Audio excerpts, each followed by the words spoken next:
Yes, people, welcome back to Chelsea Perspective. Welcome back to another match review on Chelsea Perspective. Slash, again, we'll be watching it following the UEFA Champions League round of 16, a draw. As again, if the moment we get drawn into again against any team, we will talk about it immediately. Again, I hope you guys are doing well. Yes, it was an awful night for us. Yeah, but yeah, we'll move on. We have to talk about it. Again, come again, tell us what you think happened. Your opinion matters here, and we'll be ready to address again, talk whatever you want, what you want to talk about regarding the game. Again, let's see who we have in the chat already. We have a few people here. As usual, I'm Lane, the first to make it. I appreciate you finding time to join. Blue morning, coach. Blue morning to you too. I hope you're doing well. Let me see what we have here. We have again, please like and subscribe, guys. As you're coming in, be sure to drop a like on the stream and subscribe to the channel if you haven't, because it helps us reach a wider audience. And Robin Judge says, I'm happy these fraud plastics will leave my club soon. Hopefully, again, we get out of top seven for 3 years. May I suggest you peeps, Man United, buy one, get one free. Hala, again, yeah, I get what you're saying. Again, our players, again, are saving their energy for the World Cup. Do I think that's the case? I think no. Arsenal have players too who will be going to the World Cup, and they play differently. So down after that performance, again, so now, yeah, so again, a lot of us, every single player was a letdown. No hurt, no desire in a derby, especially. Yeah, again, I know, again, it's on the manager. Even to me, 90% of the manager, but the players, they were all for two. No passion. Chelsea just turned up expecting they could never win this game. Appalling again was a flattering. Again, you could say the manager himself didn't believe we were going to win it. The approach was again a bit surprising to me. The selection also was surprising to me. Morning, Kachila panel, and everyone in the chat. Santiago Morris, and morning to you too. I hope you're doing well. Thanks so much for finding the time to join the show. Here we have again, yeah, Porter out and Bolly out. It sounds easy. Yeah, it will never happen that way. I think you should know that already. Myself, again, I thought J5 and the defense did what they did quite well. Whatever happened yesterday wasn't their fault. They did quite well. Even Kukurea, as terrible as people are making it out that he did quite well, really. Again, let's see, did well, except for the terrible goal by Ruben Loftus-Cheek, mount an attack. Again, they were all a disgrace, really. Let me see what else we have here. Bigger coach, I'm doing a 2-for-1 deal on ticket for the Porter out. But only a few seats are left available. Slow down, slow down. Stop at the last bus stop. I don't think you get too many passengers on this one at this point. It's too early. Slow down a bit. Let's still give him again. Whether we like it or not, I think he gets the time. I don't think the owners will be thinking about again paying attention to that at this point. Why does Potter play RLC over Zakaria? Again, I felt sorry for Alba. He had no service. What whatsoever. Again, it's so isolated. That's just the truth. Again, the issue runs deeper. You could argue it depends on who the man wants. Even Mason Mount sometimes can create good chances, but he played deep yesterday. But I'm not going to get into that because he wasn't brilliant either. Gave away too much the ball too many times to my liking. Again, Roger, how are you doing? And welcome to the panel. And quickly, I want us to look at this. These are the top, I think, the top seeded teams, which means we're not going to meet any of these teams. It says a reminder of the sides seeded for the draw as a result of winning their groups. That includes Bayern Munich, Chelsea, Manchester City, Napoli, Tottenham, Porto, Real Madrid, and Benfica. So we're not going to meet any of these teams in the round of 16. Round of 16, yeah. So go ahead, Porto, your thoughts on the game. What happened really? What do you think? What would you say went wrong? Sure. And again, I'm sure you're not here today to defend to defend Potter. You'd be amazed. He's retained me as his attorney. By the way, Liverpool just drew Real Madrid in the round of 16. Wow. That is nice. Yeah, that's a serious one. Yeah, yes, it is. You know what? City, Club Brugge, Benfica, Yeah. Liverpool, Real Madrid, Milan, Tottenham, Frankfurt, Napoli. So yeah, let's wait and see what happens. Go ahead. Yeah. The game yesterday, to be honest with you, it wasn't actually a very good game to watch. The Oh no, quality wasn't. it was ugly, really. Yeah, even from both sides, the games, they were not clinical. They could have put away 3 or 4. It wasn't a very high quality game. And that Mhm. happens sometimes, when the top 6 play each other. Neither wants to lose. But usually when it's a derby game, it's usually got a bit more edge to it, shall we say. And I thought we were lackluster. Also, I want to say our crowd was pathetically quiet. I mean, wow. You could hear the Arsenal fans sing the whole game. It sounded like we were playing in their field, you know. The last time Mhm. I went to a Big Six game was Liverpool versus Chelsea under Lampard, Mhm. and the Liverpool fans were louder than ours. This is the Bridge's MO, basically. It's constantly the same. We don't have a 12th man advantage. So we didn't have the. I'm not blaming this at all by any stretch, but it does help players. It gives them adrenaline, it gives them atmosphere. There was none of that. And you can conversely say that the players didn't do anything to rile up the crowd. Yes, it goes both ways. I get it, but not necessarily at the start anyway. But I thought we played. The formation was okay. I had no problem with that. So, what is the Man United former captain? He's an analyst for BT Sport. I forgot his name. Rio Ferdinand. Mhm. He gave a breakdown, and this is exactly what I was wanting to talk about. When I've said this before, I've been jumped on saying that this is the minimum required. If you noticed, Arsenal were shutting down our players. They were pressing up front constantly, all the time. We didn't. If you have a look at, Pierre-Emerick, he is 10, 20 yards off a player constantly.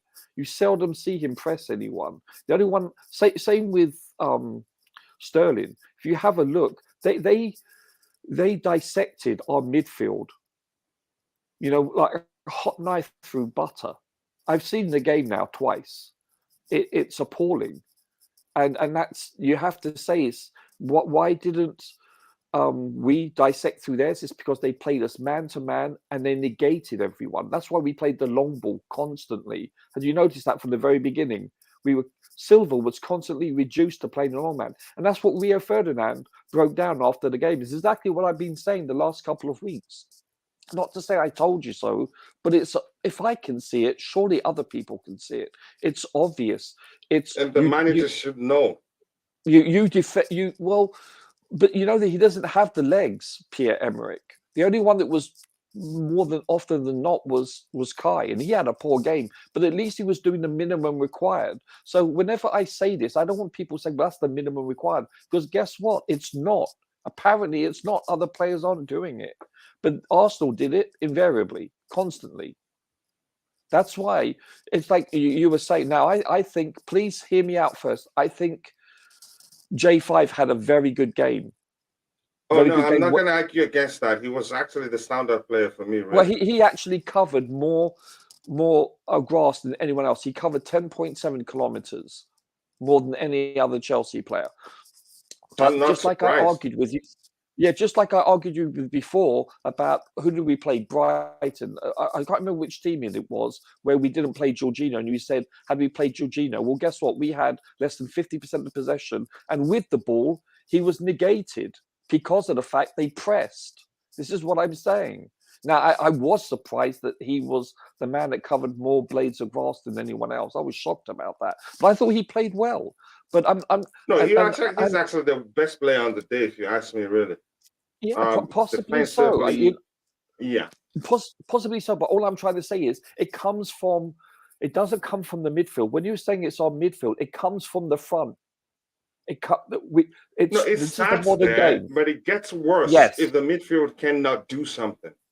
At least even if you have an attacker who's not pressing, at least if the midfield can create chances, the result will be different. Right, but it comes from the Let me front just, pressing. When I'm talking about when let we me. don't have the ball, I'm talking about pressing Mhm. them, and that's why there's two phases: is when you have the ball and when you don't have the ball. So when we're out of possession, That's important too. Then from that's you could argue then Broya should have started because right? Yeah, again, but exactly.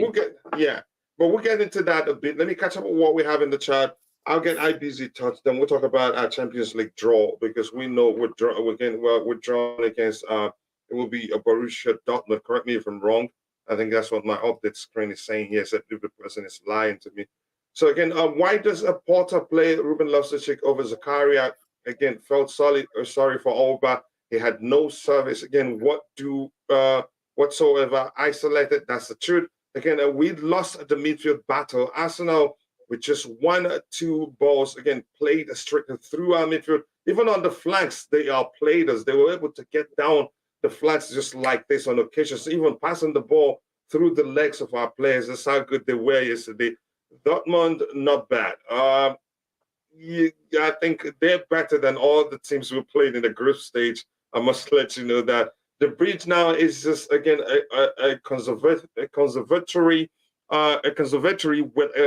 with a garden from the Emirates Stadium. Getting a joke now. You have the fans again. Usually the fans are the 12th man. In the case of Chelsea fans, I'm not sure what's really happening, Coach. I'm getting Lampard vibes with Porter, nonchalant attitude, late subs. Again, arm folded while we're playing like crap. We don't have Ancelotti type of players. He needs to yell and holler at these players.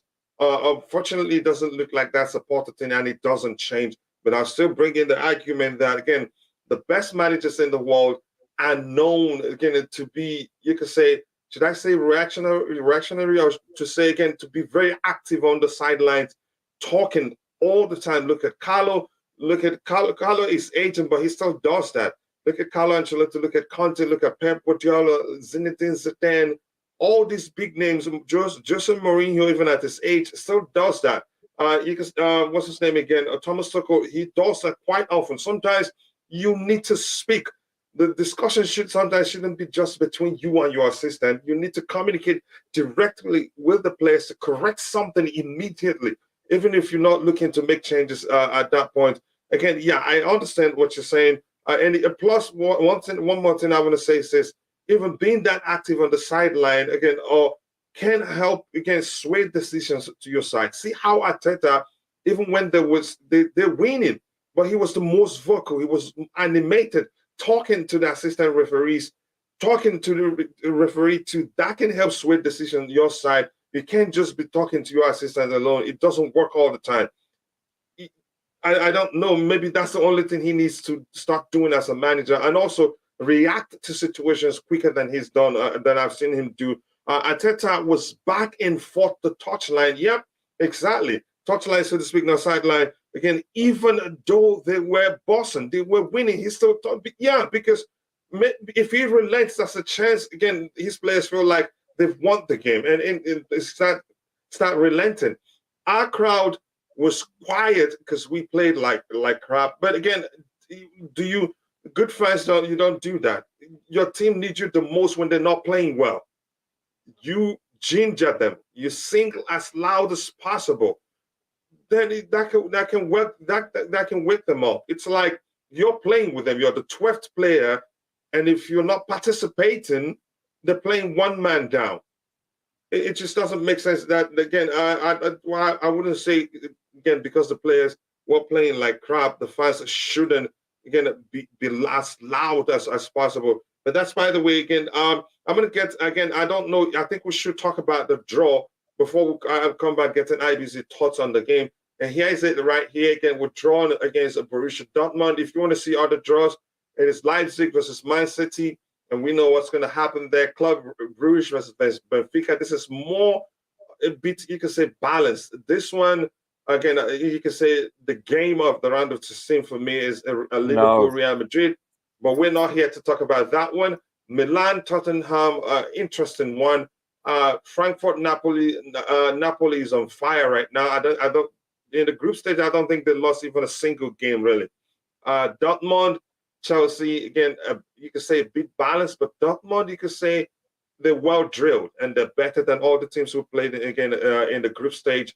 Inter Milan, Porto, this is a bit balanced, you could say. Paris Saint-Germain, Bayern. Wow. This is another two giants.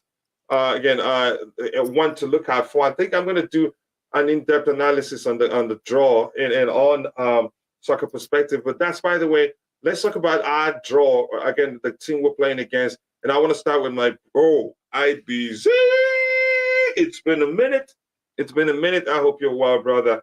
And I understand we're all busy because the bill don't pay themselves.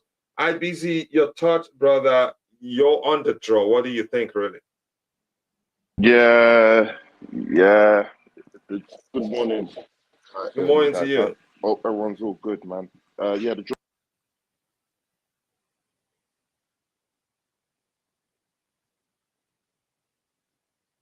Did we lose him or is it me? Yeah, no, I think we lost him. Hello, Okay. hello. Yeah. You're back. You're back. Hello, You're back. hello. We can hear you. Okay, it looks like we've lost IBZ. We'll wait until he comes back. So, Roger, your thoughts again on the draw. What do you think? Could have been worse. Could have been a lot worse. You know, we could have drawn PSG, for instance. Don't forget, Benfica won their group by goal difference over PSG. I was worried about that. You know, I think when you say our group AC Milan, I thought we had a weak group, and we were fortuitous because AC Milan went down to 10 men for the majority of the second match, and the first game they were missing so many players, so we haven't seen the true AC Milan. Well, Tottenham will see them hopefully if they're not all banged up. So I think it could have been a lot worse for us. I would have liked to have drawn Club Brugge personally. They were the weak out of the remaining non-seeded teams, so that were eligible to play an English team. So I would have liked that. But yeah, Dortmund. I mean, we're going to see. They lost a game in the group stage. They lost one game. They came second with how many points? 9 points in total to Man City's 14 points. Man City drew 2 games again. Dortmund drew 3, lost 1, and won 2. Yeah, but go ahead with what you were saying. Okay, IBC, go ahead. You want to talk about the draw? What do you think? Go for it. No, let Roger finish. I'm going off. Okay, Roger, go ahead. Yeah, so I thought it was. Hello, IBZ, by the way. Yeah, I thought it was a decent draw for us. As I said, it could have been worse. It could have been better. It was middle of the road, which we'll take. The advantage is, because of a seeded team, we're playing their home game last, so that's an advantage. But yeah, we're going to see. We're going to see that Englishman, their captain, the 19-year-old. Let's see how he does. I'm interested to see how he plays. Yeah, Bellingham. Yeah, Jude. So let's see. Let's see how he does. But yeah, I think there's a strong possibility we can win this game. Not on our current form, that's for sure. But no, I'm pleased with it. I was dreading worse. Let's put it that way. So I'm fine with that. That's all I have to say. Yeah, and they are, I think, fourth. Yeah, they're fourth in the on the Bundesliga table. They've lost 4 games in total out of 13 games. They've drawn 1 goal against 15, 8 goals plus 8 goals in total. You could say they haven't done badly this season, really, but they should be doing better than that. Surprisingly, Freiburg is second on the table. Sorry? Considering they lost Haaland. Yeah, but they again, that team, again, each year they have one world-class, again, a youth player in their ranks that everybody will be looking at. So they're good at, again, filling whatever space, again, whatever area they lose players. They're good at producing good names too. They have a very good scout there. So IBC, your turn, so we can go back to the match preview just quickly. We had to talk about it just because, it's happening right now. Yeah.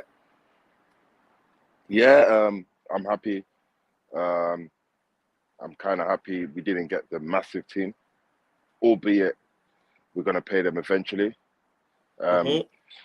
So, yeah, considering we finished first, I was expecting that type of Yeah, opponent. opponent. Yeah, so Mhm. it makes sense. It makes sense. We got a lot of work to do before then. Player recruitment being the forefront. Mhm. But yeah, I'm happy with the draw. Yeah, Excited for the draw. it's a good draw overall, but it's not gonna be as easy as most people would think. Oh, sure. No, 100% not. Of course not. Yeah. 100% not. Yeah. But So let's go. exciting anyway. Yeah, go ahead. Yeah, just saying an exciting draw, nonetheless. Yeah. Yeah. Okay, and let's go back to the match review. So IPC, I'm going to get what we have in the chat. We don't have too much. I'll get that, and I'll come back to the panel. So we go ahead. I want to get your thoughts on what you think happened in the match, why we lost, because we were outplayed. We will look at the numbers in a bit. And again, our crowd was quiet again. Of course, again, we played badly, like crap. To me, that shouldn't be an excuse. Again, good clubs, again, the crowd should be, again, a vibing. They should be loud. If the team needs you the most when they're not playing well, you can wake them up by singing it out loud, again, as loud as possible. And here again, Smith David says, I do ask this question, is spotted the man for us. It will take a century to build a winning team. When a Tuchel came in, his tactical plans were obvious from day one. And again, let me highlight this. I think I need us to talk about this. But first of all, I want to get your thought, IBZ. What happened to you? What are your observations? Why do you think, again, losing the game isn't my main issue? The issue is that we were outplayed. We played badly. And I would say, again, Potter got you can say the approach wrong again. As much as I think, again, it will come around, but it's going to take time, really. But what were your observations? What do you think went wrong?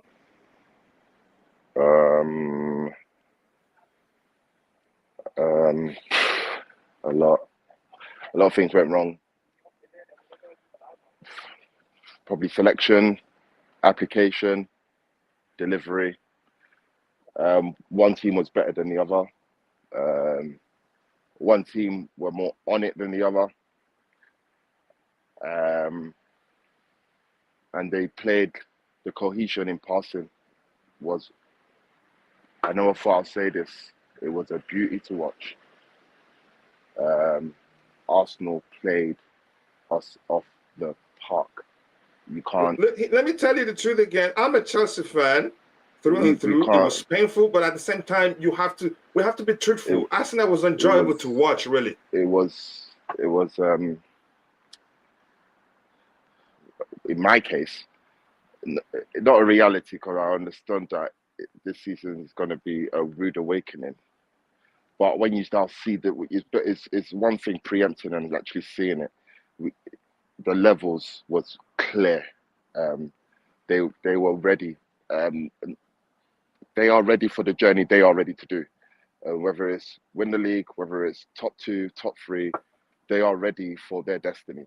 And they showed us that we are just part of the parcel, and it's not personal. It was their trajectory. We had nothing in that game.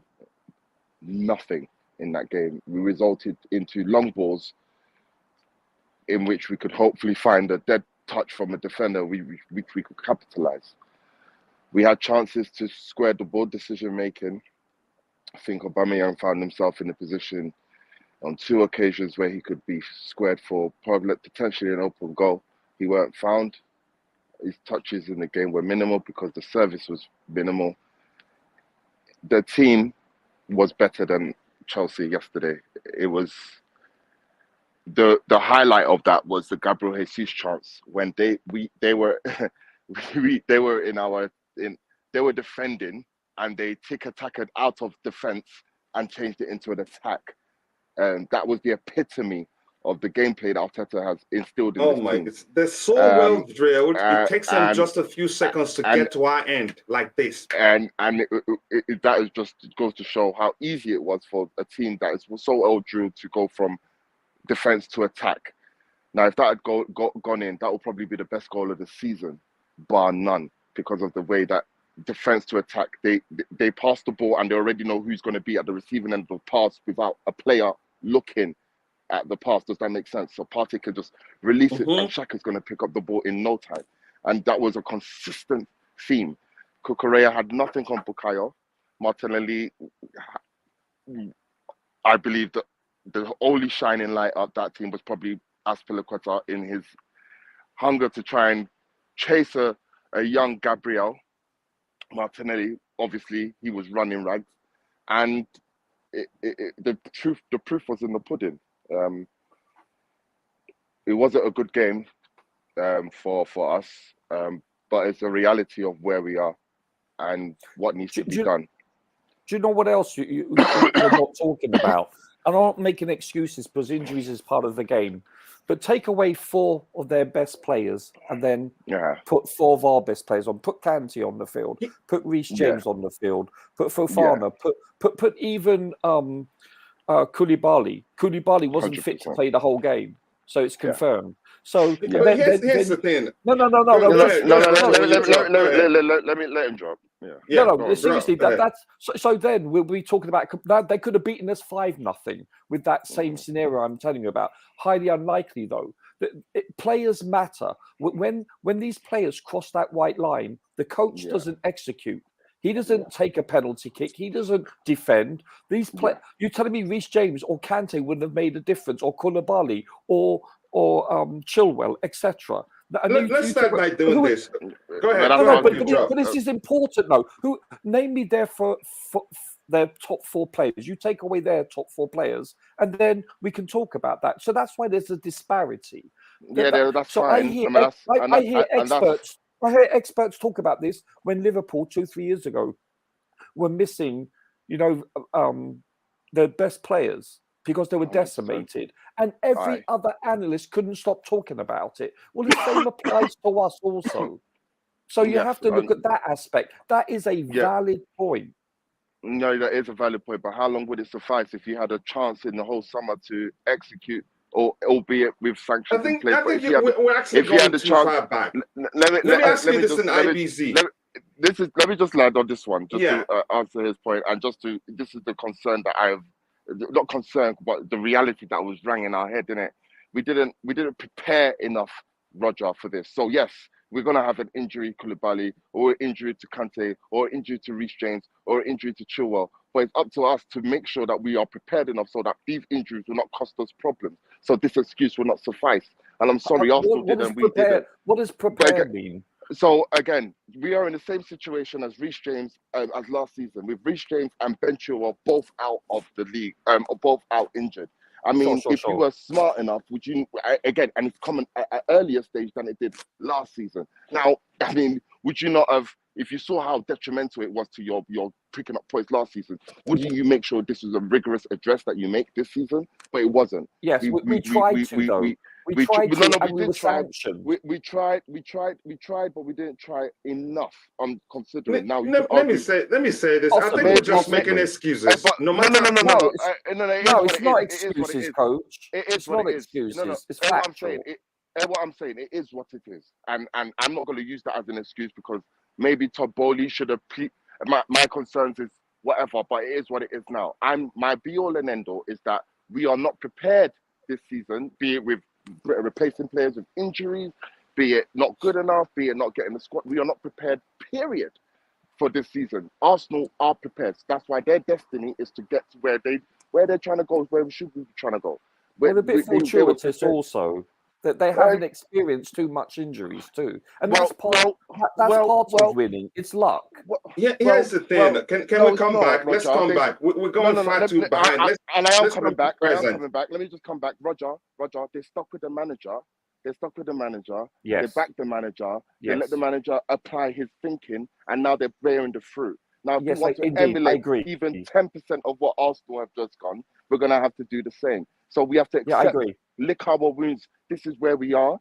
And how do we move on from here? It's getting the right people in place, getting the right players in place so that we can get back to where we want to be. Because it's not injuries. Injuries always happens. Everyone gets injured. Yeah, but we're decimated. Liverpool got injury. See, yeah, but that's what if we were injured, why didn't we have? We're not reviewing the match, You know? really. We're just making excuses here, No, if I'm no, being no, honest. exactly. Excuses, Coach. No, that's what You it need to is, stop really. But saying go that. ahead. Go ahead. When you drop IBZ, go ahead, bro. Yeah, When you yeah. drop. What my point is that yesterday's game, yeah, was just a clear example is that how far we need to go and how far Sure, we have I agree. fallen to get to where we need to go.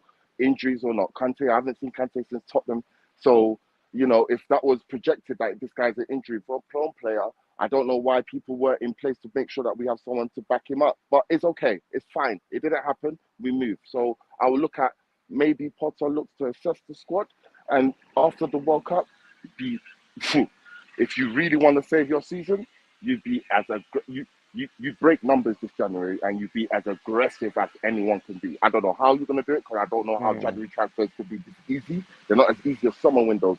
But if you want to save your season, if you want to give us Chelsea fans to shut up and just accept, or just if you want us to shut up and just have a bit of faith, you need to go super hard in January. And because these players are not it. Raheem Sterling, unfortunately, he didn't have a good game. Poor. His first touch was absolutely off the park. I actually saw he did it again against Zagreb. His first touch was so poor in the second minute. And This is his whole career, mate. And I followed him his whole career.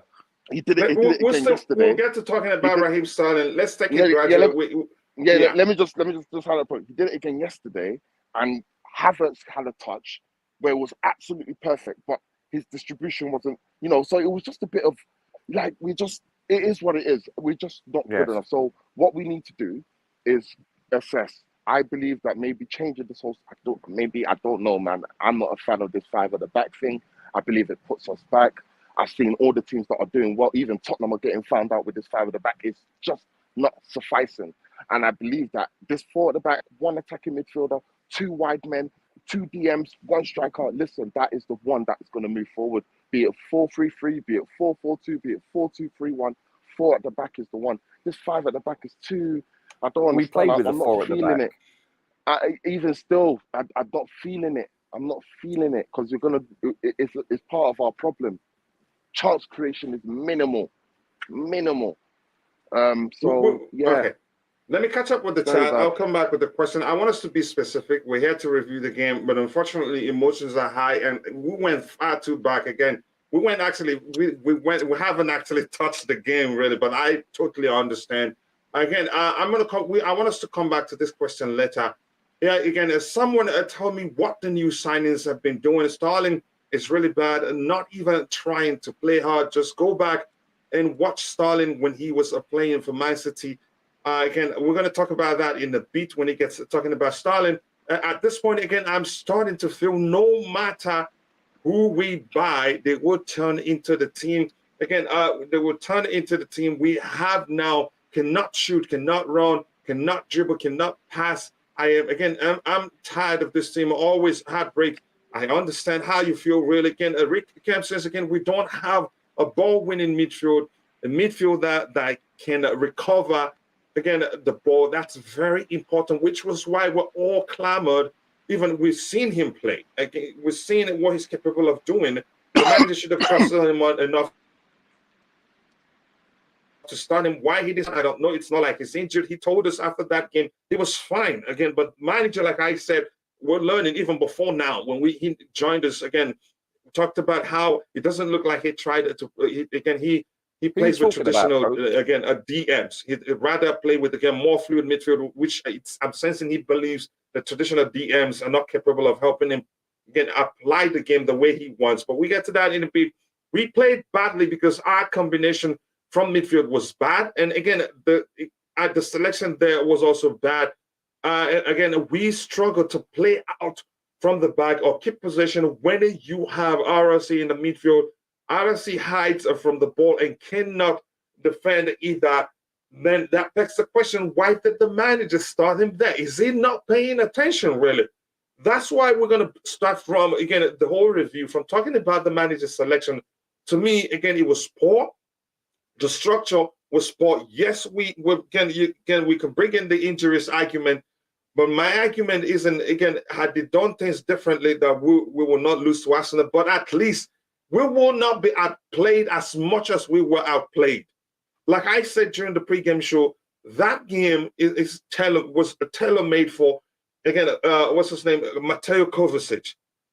And what game are we saving him for? The Newcastle game or the League Cup game? Or again, or the EFL Cup? I just don't understand. Let me catch up on the chat, please. I will come back to you. We played badly. Again, I've read that one. Again, a week of Dortmund, yes, we've talked about that. Ruben was just a passenger, and I don't blame him, really. And I think Roger by now will start understanding why I don't think he should be playing centrally. He's better off again. It looks like the whole thing was confusing, really. Sometimes it looks like he was playing centrally. Sometimes it looks like he was a bit on the flanks. Jorginho is not good. Again, we cannot try and defend Jorginho all we want. We can try and defend Jorginho all we want. It won't help. The problem yesterday wasn't really Jorginho. He was your best player on the pitch. And we will start looking at the numbers again in a bit. Again, people, if you're watching, if you haven't, take a second to drop a like on the video and subscribe to the channel if you haven't, to help us reach more people. Thank you so much. Again, Arsenal is not better than Chelsea. Potter was bad and cannot motivate the players. Remember, again, the players get more comfortable when they play alongside who they trust. No one trusts RS in the midfield. If that's how you see it, again, RSC hides. Yep, I've read that too. Let me see. In live, No Limit, big up to you, brother. It's been a minute. I hope you're doing well. Thanks so much for finding the time to join. Big up Kachila and the panel. Being hurt again, a minute. Yeah, again, let's see. Mendy, Charles Silva, SPJ5, Zach, Kuku, Cover, Alba, Starling. I'm not sure why you're naming those players, but that's by the way. I will get back to the comments again.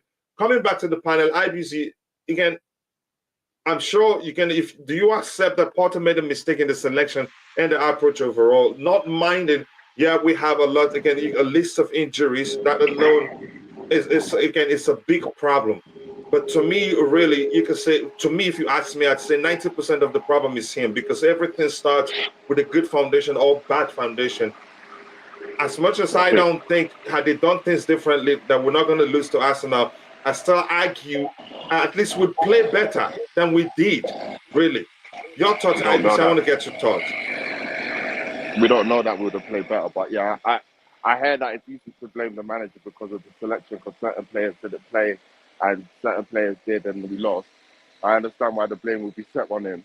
And yeah, when I did see the lineup myself, I did think to myself, okay, maybe I would have put this person there and that person there. But I have to understand that it is what it is. Maybe players aren't fit.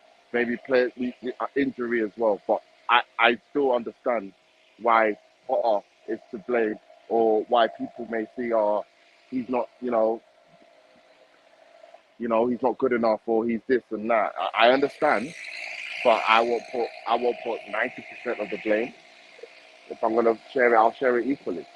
If I'm gonna put blame, because at the end of the day, he selects the squad. Everyone, if they didn't play, certain players didn't play, they'll complain they ain't playing. But they're playing, and they're not playing for the badge. At the end of the day, the players aren't, they're just not good enough. That's just my humble opinion. So Potter has his work cut out. He's got another game to get ready for, and he's got to choose another lineup. And players may not be fit enough for that lineup, and we may still be looking at, we've got the lineup wrong again, and he might win. So he can never win because it's not his squad of players, and it's not his implementation.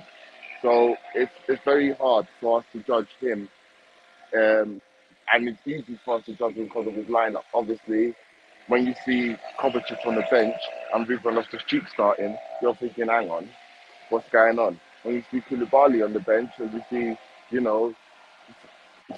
someone else in his place, you're thinking, it's not looking good. But he may not be fit enough, coach.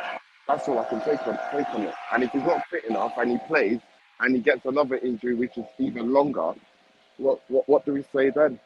So I understand. And obviously it is a bit contradictory because he did bring on Kovacic after the game was more or less lost. It doesn't look like Potter knows this player. Yeah, it just seems as if. Go ahead. Yeah, I wouldn't say he has his trusted 11, but I just feel he's just working around fitness and players who can apply to the game, and he's not working for him. He's getting it wrong. It's fine. He's not right. He's getting it wrong, and sometimes he's getting it right. But I can't judge. I can't judge him. I'm sorry. I can't judge him. I can't judge this man yet. I think am I the only one? I can't judge him. Like I said, I couldn't Who are you judge. talking about? No, I'm not saying you should Who is judge him. he? We're just talking about his selection yesterday. Let's start with that. We're reviewing that particular match. I haven't asked you whether do you think he's the man or not. To me, again, he got everything wrong yesterday. Really, but that will cloud that. If you feel he got everything wrong, you're gonna have a thinking that this guy good enough. So, based off yesterday, I still can't. I can share the blame 50-50 and then come to agreement that I can't judge him based off yesterday. I still can't judge him based off yesterday. You know, I can't even judge him based off the win, you know, against, you know, Salzburg and getting us to the top of the Champions League, because in effect, we would all expect to be doing that regardless, you know. So is he steadying the ship? Is he applying new formidable tactics? I do not know. It's too early to judge the guy. That's what I'm saying. But yesterday, you could argue some of the selections were debatable. Like, but Aubameyang had to start, and he started. Be specific, you guys. Yeah. So, like, exactly, I can't be specific. Like, we didn't see Koulibaly play, and we didn't see Kovacic play, and all of a sudden, it's, oh my God, if these guys had played, we would have done so much better. How do we know this? We're coming against but even the game started. Here's the thing: if you understand football, and if you know the current Chelsea squad very well, Kovacic is the only player that plays when teams press us as aggressively as Arsenal pressed yesterday. Coach, and we could see how we played differently when he came on. My point is he should have started in the first place. That game was tailor-made for Kovacic, no matter how we see it. Coach, he wasn't fit enough. This is what I'm trying to tell you. What if he wasn't fit enough to start? About it. Yeah, he wasn't. If he was able to start Ben Chilwell, that we're learning, that trained with a patch on his like a knee or somewhere, and he started him while Cucurella was on the bench, and we could have done things differently. Kovacic, he thought it was just a precautionary move not to start him against Salzburg. Coach, BT Sport, who covered the game in England, talked about Kovacic. We're talking about Rio Ferdinand, Joe Cole. They talked about Kovacic not being fit enough to start. I'll come back to you with a question that I really want you to answer. I know your grandfather's a lawyer, and that hasn't changed. I know your grandfather's a lawyer. Go ahead. No, Coach, I'm asking you to address it. If a player is not fit enough to start, why are you blaming the coach for not playing? Why have him on the bench in the first place? Because he's fit enough to play for 20 to 30 minutes. This argument, I think, Potter, you just, even without, again, Roger, I'm even calling you Potter. Roger, you're even indirectly, honestly defending, making excuses for Potter without even knowing it. So, Coach, go look at the BT. Let him come out and say Kovacic. Let Potter come out and say he didn't start Kovacic because he wasn't ready to start. Okay. Sorry, Coach. Let Potter come out and say that, not BET. We know Kovacic is not nothing an injury, and he could have started that game really. And again, even Zakaria could have started to match the physicality for physicality and be able to protect our defense. Arsenal could have scored 3 goals in the first 25 minutes. So Zakaria should have started. Zakaria should have started his first Premier League game after still being rusty after limping off a game against. He'd do better than Loftus-Cheek in that position, because at least, listen, I recognize against Salzburg, Zakaria wasn't 100%, but at least you could see he protected the defense very well, and we needed that against Arsenal. You understand? Again, and this whole thing again, I don't think. Here's the thing: I'm all for the process, but I think Potter is, again, he's not taking it gradual. I think he's just trying. We're not here for the process. We're here for the process when we're winning. I'm not like that. If you followed me, you know I've always said how many times we've been lucky not to have lost. No. I'm generally saying. Even on saying, you say, people say, oh, not to be negative, but I think Like, and it's fine. We're not accustomed to this way of playing. We're not accustomed to this way of feeling, because we're accustomed to winning and getting things done, and it's fine. So we have to understand that this is not. I grew up with us. Yeah, exactly. I mean, I'm 34, 32, 33, so I'm not really, you know what I mean? I'm from 97 till now, so it's a bit different from me, you know what I mean? Yeah, I hear you. So as opposed to the 50, 60, 40, 50-year-olds, you know what I mean? But what I'm saying is, this is a process that I have to understand. If I've looked at Liverpool growing up for 30 years, not getting it right, up until when I was on my 30th in 2020 during that pandemic year, they won the league. If I look at Arsenal, how we took them off the shine and how they went through all this year, drove Wenger out, brought in Emery, drove him out, brought in Arteta, trust the process till now. I have to understand that football's a cycle and we're in it like this. So unfortunately, we are in a process. Now, why I feel we're going to be okay is because Todd Bowley's got money, Clear Lake's got money. They will invest in us for us to go, but we're not, money's not a problem. But in terms of you can't just throw money at it and it'll be better tomorrow. It's going to take a long time. Man U are going through their own process, and I don't know when they'll be all right. But you know, let me quickly say this. Even when we still call again Arsenal's own their project, when we're still calling them process, we haven't seen them play in a derby against us. How bad we played.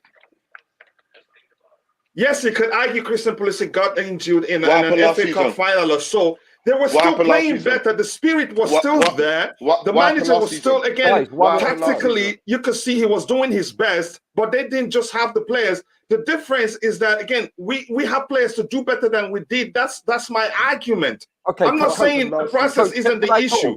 Coach, can I talk? Yeah. Can I talk? Potter is wrong in choosing Aubameyang and Sterling, in my opinion.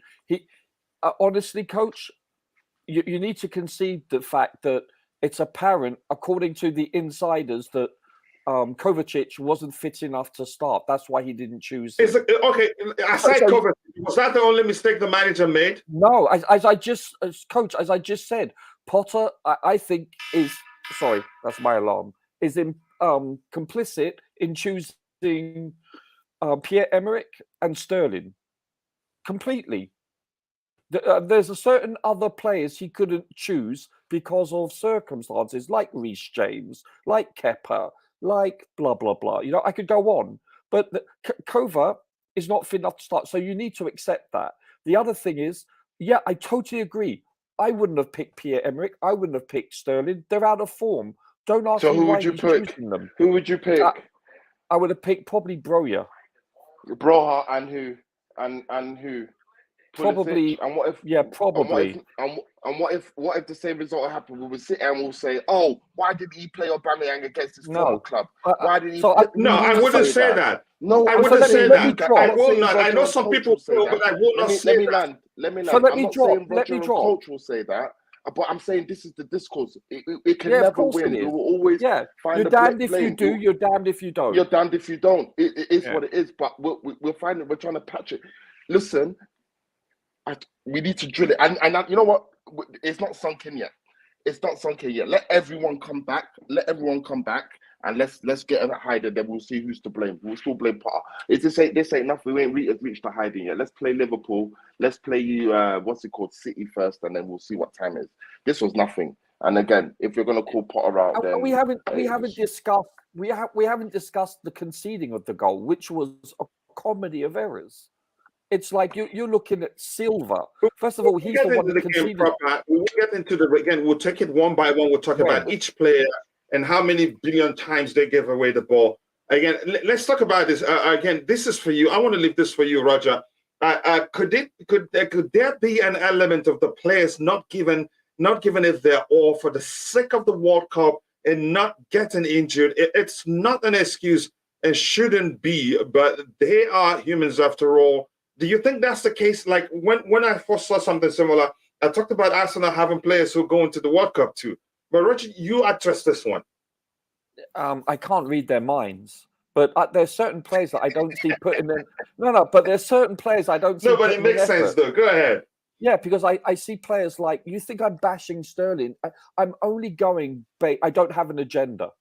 If Sterling starts playing and scoring a hat-trick every game or every half, and he wins the Ballon d'Or, I'm going to be so happy. But is that going to happen? Likely not, based on what I have seen from him historically. I'm only critical or praiseworthy based on what my eyes are telling me. I don't have a favorite player or a player I like to critique more than any other. I don't have that at all. I'm constructive in my criticism. I don't see an effort put forward by Sterling for the most part. He doesn't go up for any ball in the air, for instance. Even on the carpet, actually, he hardly makes it to it. But so Yeah. to you don't think it's the problem is the World Cup? We'll talk about them one by one. I doubt it. There may be instances in certain teams, in certain leagues that have that, but a lot of former retired players, former professional football players that have said you're more likely to get injured when you don't put in 100% effort. That injury likely happens more often than not. Do you understand? Yeah. People like Craig Burley, have said that. Yeah, I understand. Let me try and catch up with what we have the chat soon. We'll look at the numbers and we'll take the players one by one. I've read this one, and to me, again, if that's the case, then they shouldn't be professional footballers, and I think the club will sense it, and I think they get into trouble too. And then here's why I think it doesn't make sense really to be playing itself, because the World Cup is coming. You may end up you could end up not playing well enough for your country to select you. I don't know if that made sense. Well, unless you're Sterling, that's going to get picked.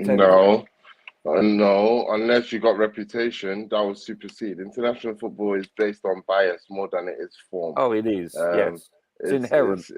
It's more biased than it is form, and the bias sounds so harsh, but it's just reality. The bias can be based off the fact that you played well in previous tournaments, so you're tried and tested experience. You have caps, and your club form may be irrelevant. So especially for the Three Lions. Yeah, well, Three Lions, Italy. Well, Italy probably not. But again, let's forget about the Three Lions. And IBC, I've heard Roger argue that again. I think you said that again. Southgate is he's loyal to again. Who? Maguire. Did you say the same? Did you say the same of Sterling and Xhaka? And he was for a while with Ross Barkley, even Loftus-Cheek too. But that's by the way. Again, we're going to get back to that. I've read this one, and that's an important contribution there. When was he? No, never. He was. There was a time, even if Barkley don't play too much club games, he still selects him. There was a time that happened. Those were friendlies, maybe. No, not for tournament. Okay, let me catch up with that. We're not here to talk about England again. It still baffles me why on earth they sacked a TT again. I'm not going to get into that. I haven't actually. I thought I was going to move on, but again, I'm seeing some stuff out there. Again, the interview again that he granted to some media outlet in India. It's heartbreaking. It makes me think again. We actually did him dirty, but I'm not going to get into that. If I'm being honest, I think the worst thing Todd did was sacking. Again, it's starting to look like it's a big mistake, but I hope it doesn't end up being the same. I think Potter, he's a good manager, but I think he's overdoing things when he shouldn't be doing it. I have his lawyer on the panel, and I don't want him to to sue me. Hi, Liam. He says again, let me see what we have here. Again, Chelsea 254 ROC is no good playing central. He's better playing wide. I've said that 1,000 times. Again, preferably outside. That's funny. That is so. I love this one. Look at me thinking he agreed with me. He reeled you in, coach. Yeah. I started reading this and I was going, wow, this person really understands where I'm coming from with my arguments. And then he ends it with preferably outside the stadium. Oh, ouch. Oh my gosh. Again, let's see again. Good morning, everyone. Good morning to you too. Again, Mario Minto, brother. I hope you are doing well. It's the day after the shambles indeed. And to me, that's an even more painful loss again than the Brighton game. This is a London derby. It was a London derby. It was at home. Plus, it was against Arsenal specifically. Plus, you thought Potter have learned more about the team. It turns out he hasn't really. But again, we're in trouble. again, when you see the picture of Chilwell training with a bandage before the Zagreb game, and then to play 90 minutes, whose fault is that? Only Potter's, because he should know. We had Kukurea on the bench, and probably you could argue, again, we don't know, but you can argue, had he not played 90 minutes or had he been rested, again, he'd be ready again. He'd be kind of still be fit. Again, if no Ruben Loftus-Cheek could then place that position. Here's the thing, I'm going to say this again. I'd rather play, again, if you're talking about the 2-6-6 position, I don't know what position you're talking about specifically. I'd rather play Kovacic and, again, what's his name? Kovacic and Jorginho in that 2-6-6 position, or even Conor Gallagher in that 2-6-6 position, because as much as, again, when we have the ball, when there's space, you enjoy watching Loftus-Cheek play in that central area, how he glides through the midfield, the passes that's always on the carpet and all that, close range passes. He's still, the basics of being, again, playing in that role, reading the game, again, and also being at the right place at the right time isn't his thing. And he gives away the ball too much unnecessarily. He made one mistake yesterday that nearly cost us a goal. But coach, why don't you choose Kante? He's injured, right? Same thing with Kovacic. He's not up to playing. But here's the thing. I'm gonna tell you this, Roger. I know I can choose Kante, but we could have done things differently. That's my point. I know we have injury issues, but again, let me just catch up with this. I'll come back to the panel. Cover cannot go 90 minutes, but at least start him. So by the time you take him off, Arsenal will be again tired a bit. It's a good strategy. You don't want to concede before you bring him in, if that makes sense to you. And again, Limitless, nice to see you, brother. I hope you're doing well. Again, I know we're all hurting, but we need to understand that, again, what we already know about these players and their inability to perform, Potter has to find out, again, for himself. So we need to be patient. I agree we need to be patient. And I'm going to say something I already said. Again, in certain situations, what you have to do, there's this, again, should I call it adage or saying that says, follow the punch, and it won't hurt that much. Understand what you have at hand. And again, another one is, again, 50% of solving a problem, even 90% of solving a problem is you have to understand that a problem exists. But it doesn't look like he understands that a problem exists. So he could have done things in so many ways, again, for us not to, again, play as badly as we played. Had we played well, we see the spirit of a derby and lose that game, I'd still be fine. But we were outplayed. We'll look at the numbers soon. Go ahead, Roger. You wanted to say something. I want to bring on again my brother Tobago to get his thoughts on what he thinks about the game. Roger, you were saying something. Did I lose you? Okay. Yeah, no, not at all. So I'm asking you, and most of your criticism is well-founded. I need for you to understand that. But I'm asking you to be more specific. What did you want Potter to do that he didn't do? That's what I'm asking. I want to have a greater understanding. That's all I'm trying to ascertain here. Here's the thing. Again, with this approach here, I'm not sure this is really the structure. We're not sure. I think it was, again, the club website says basically. Maybe a hybrid approach, really. Yeah, sure. Again, Koulibaly should have started this game. I don't care what he thinks. I know, again, it would be a risk of fielding Koulibaly and Silva at the same time. Koulibaly should have started centrally with Chalobah playing on the right-hand side. Yes, Azpilicueta did a good enough job, but would have been even stronger defensively had Koulibaly started. Would have also been able to play out at the back better than we did with him on the pitch, because he's good at it. Thiago Silva is good at it. And Koulibaly averages, since he joined Chelsea, let me just try off the top of my head, he averages, you could say, at least 6 balls into the final third each game. Yes. That's huge. That alone can change the game, because he's able to pick out the pass no matter how much you press him, and he's able to support the midfield, and he makes Jorginho play even better. But again, if this is really 4-3-3, I'm not sure really that Kai Havertz started. Essentially, he was on the flanks. But still, we're seeing how well Kai can do when he plays as a number 10. But he didn't play as a 10 in that game, really. So there's no measure of consistency. He changes the things just like this. Tomorrow you see an approach or a structure that works very well. Tomorrow you see another one. It's unnecessary. These guys will get confused too. And why would Raheem Sterling start?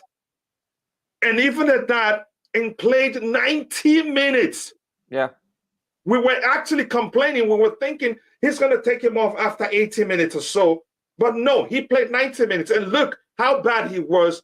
Out of 6 dribbles, he got only 1 right. 17%. Wow. And if you go back the last 5-10 games, what is his percentage you've had them? Even the same thing. He's been bad. Even on the day he scored, if you've seen things, you could say, why is he starting? I don't want to mention maybe Pulisic should start over him. No, I get it. I concede that. Again, some people don't start saying because I'm an American, that's the case. But go ahead with what you're saying. Coaches, every week I see like 0 out of 2, 0 out of 3, 1 out of 4 dribbling. It's one of his biggest assets was being able to dribble past people. He's lost that ability currently. It's simple as that. Has nothing to do with playing for Man City. When you're dribbling past someone, it's a mono. It's one person on one person. So that doesn't equate to playing on another team. So I totally agree with you. But the one thing that that BT and Rio Ferdinand broke down, and I keep on mentioning it, is because the reason why we went long constantly, and they emphasized this, is because Arsenal played man-to-man tight. They were front pressing constantly with 5-6 players, where we had no men open. That's why a lot of the time we went long and deep. That's why we lost possession constantly, because we were playing the long ball. Do you understand? So I don't it was believe, a Koulibaly. Well, I don't believe Koulibaly playing. He would have been able to find those players because they were marked tightly. That's what I'm trying to say.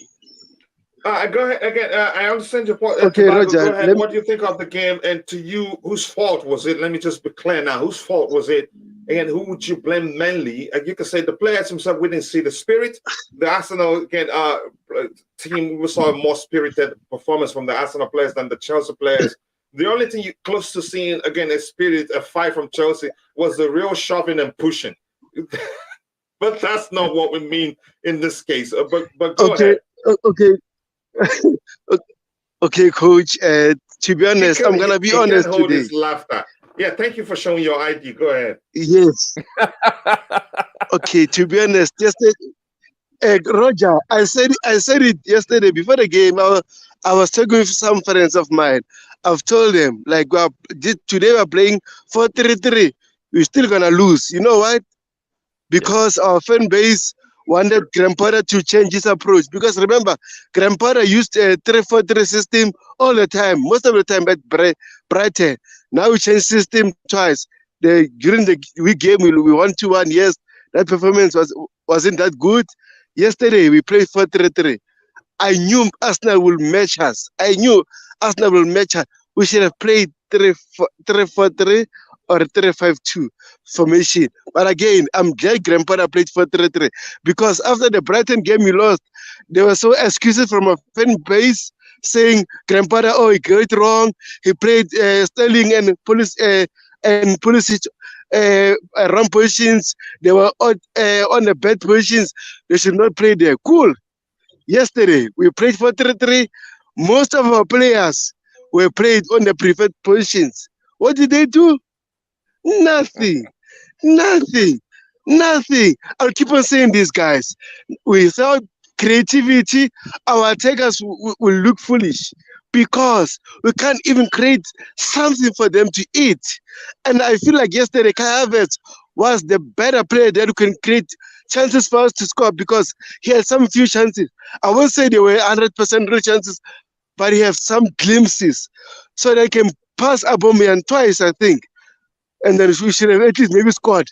I don't want to say we should have scored that goal, maybe. But again, overall, guys, I don't want to hear excuses about grandparents playing players out of positions. This is a London derby. It's like a final. As a player, I say something quickly? Cool. You are, cool indeed. You're so on fire. You're not going to leave the panel today. Keep going. Okay, I'm gonna Roger, hear me out. Hear me Yes. out. Yeah, Potter's lawyer, Roger. Yeah, go ahead, Tobago. Oh, Okay. wow. Roger, I Yeah. kept look. I was after the game we lost after Brighton. I was on Chelsea Spaces, and then they were calling players with disrespectful names. Cool, it's fine. We lost that game, and our fans were saying, the bias "Oh, from we should English content play back." creators, from the bias from English content creators is shameful, really. None of them is talking seriously how bad Raheem Sterling was. It was just about Kukurea. But go ahead. Yes, hear it from exactly. me. That's You my not hear it issue at from the me. moment. That's the, Go Roger, ahead, please Tobago. let me finish. Roger, let me finish. Okay. And then yesterday we played 4-3-3, right? Yeah. Jorginho was the one midfielder that at least was trying. Loftus-Cheek, nothing. Mason Mount, nothing. They kept on losing positions over and over again. Aubameyang was struggling. He was isolated. Sterling had few chances. We know about Sterling, guys. I don't want to talk a lot about Sterling. He lost his touch at the moment. I don't know why. Maybe after the World Cup, we'll fix that. Kai Havertz, I don't want to talk about him anymore because we spent 70 million for this kid. 72, I think. And then we didn't pay that 17 million for him to track back or for him to press. We paid that million for him to create chances or score goals for us. But I don't want to slander players and stuff. Overall, guys, this is a collective thing. From going forward, as a Chelsea fan, now I want Todd Bowley and everyone who's there. Make it a step. We need Christopher Vivell, sporting director, whoever. We need a structure to avoid this again because we're buying players for the sake of buying. We are not buying players because they will fit into how we play. So we need to stop that. Look at Man City, look at Arsenal. I'm so jealous of them because they buy players due to their fit to how they play. It's so simple for them to come in and click because they fit to how they play. But with us, we buy players for the sake of buying. That's the issue at the moment. And the other issue I had, and I said it, we won the Champions League under Thomas Tuchel. We sold a lot of our players. We got Lukaku and Saul. What happened to us? We struggled. So we should have at least add more players, add more quality. We didn't need to sell more players. You are, really. We need a vision and a structure. I agree. Yeah, that's the truth. Again, but let's come back to the match. Tobago, let me ask you this question before your fire dies off. What I want to ask you is this. Do you agree? Yeah, cool indeed. Do you agree that Potter made any measure of mistake? Again, because I'm saying limitless here, saying it's easy to blame the manager. Everything, the manager's selection is the foundation to the performance, no matter how anybody sees it. Coach, to me, I'm saying this. Here's the thing. I'm going to come to you in a bit. Here's what I'm learning from Potter, and I hope that's not the case because I wanted them to be the guy to succeed. Thomas Tuchel, given how well drilled his Brighton team, how they are. Even still now, you can still see his imprints at Brighton when they play. But I'm starting to suspect maybe all he's good at is just a drilling team to play as a unit. I'm starting to see tactically he may still be learning because it doesn't look like he reacts to situations as quickly as he should. Yes, you could say because we're not in the match atmosphere proper. I understand him. We're not the manager because the truth remains fans see better than the manager really.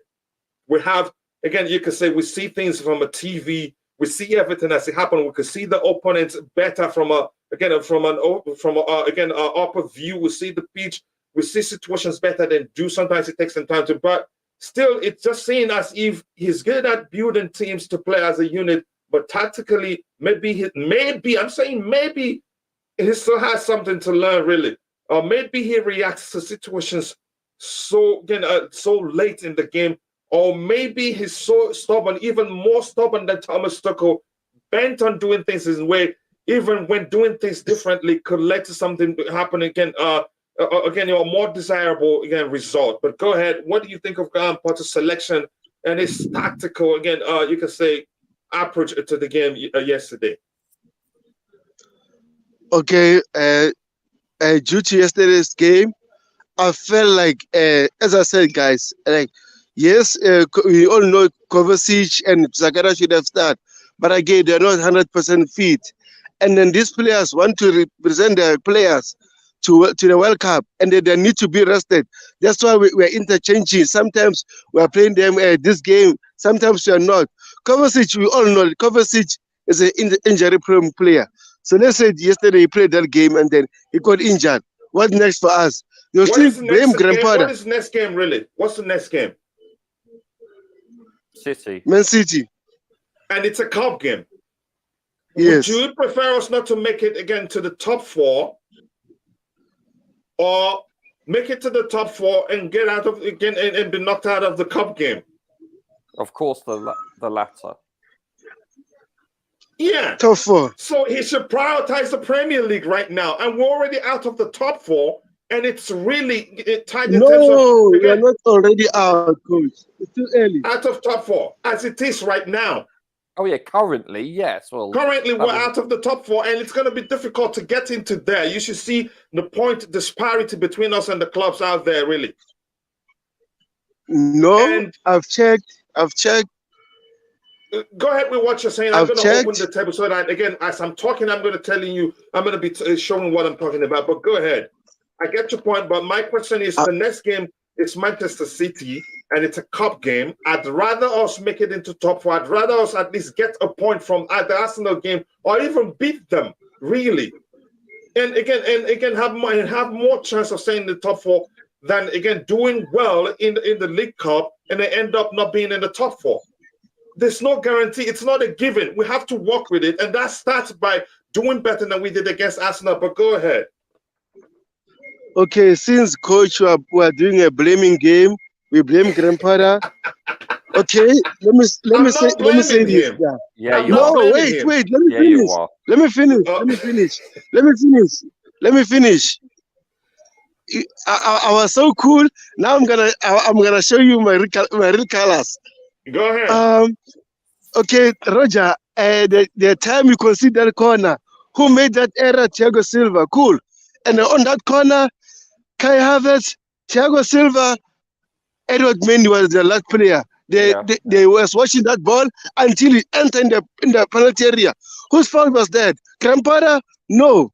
Exactly. The players should take responsibility. As I said, guys, I just want to be cool. Now I'm going to talk about structure. I didn't make any mistake. Can I say something? Listen. I've said this before. Coaches or managers, however you want to term it, they get way too much credit when you win and way too much blame when you lose. It's not just in football; it's also in American football. It's the same. It's simple as that, you know. But once these players cross that white line, the manager doesn't execute. You know, like Sterling missing a sitter last week. You're gonna blame Potter for that? No. Missing a sitter against what team? From the 6-7 yard line, he missed on his left foot. Against what team? Salzburg, I believe it was. Oh, okay, go ahead. Did you understand? It's like the Salzburg away.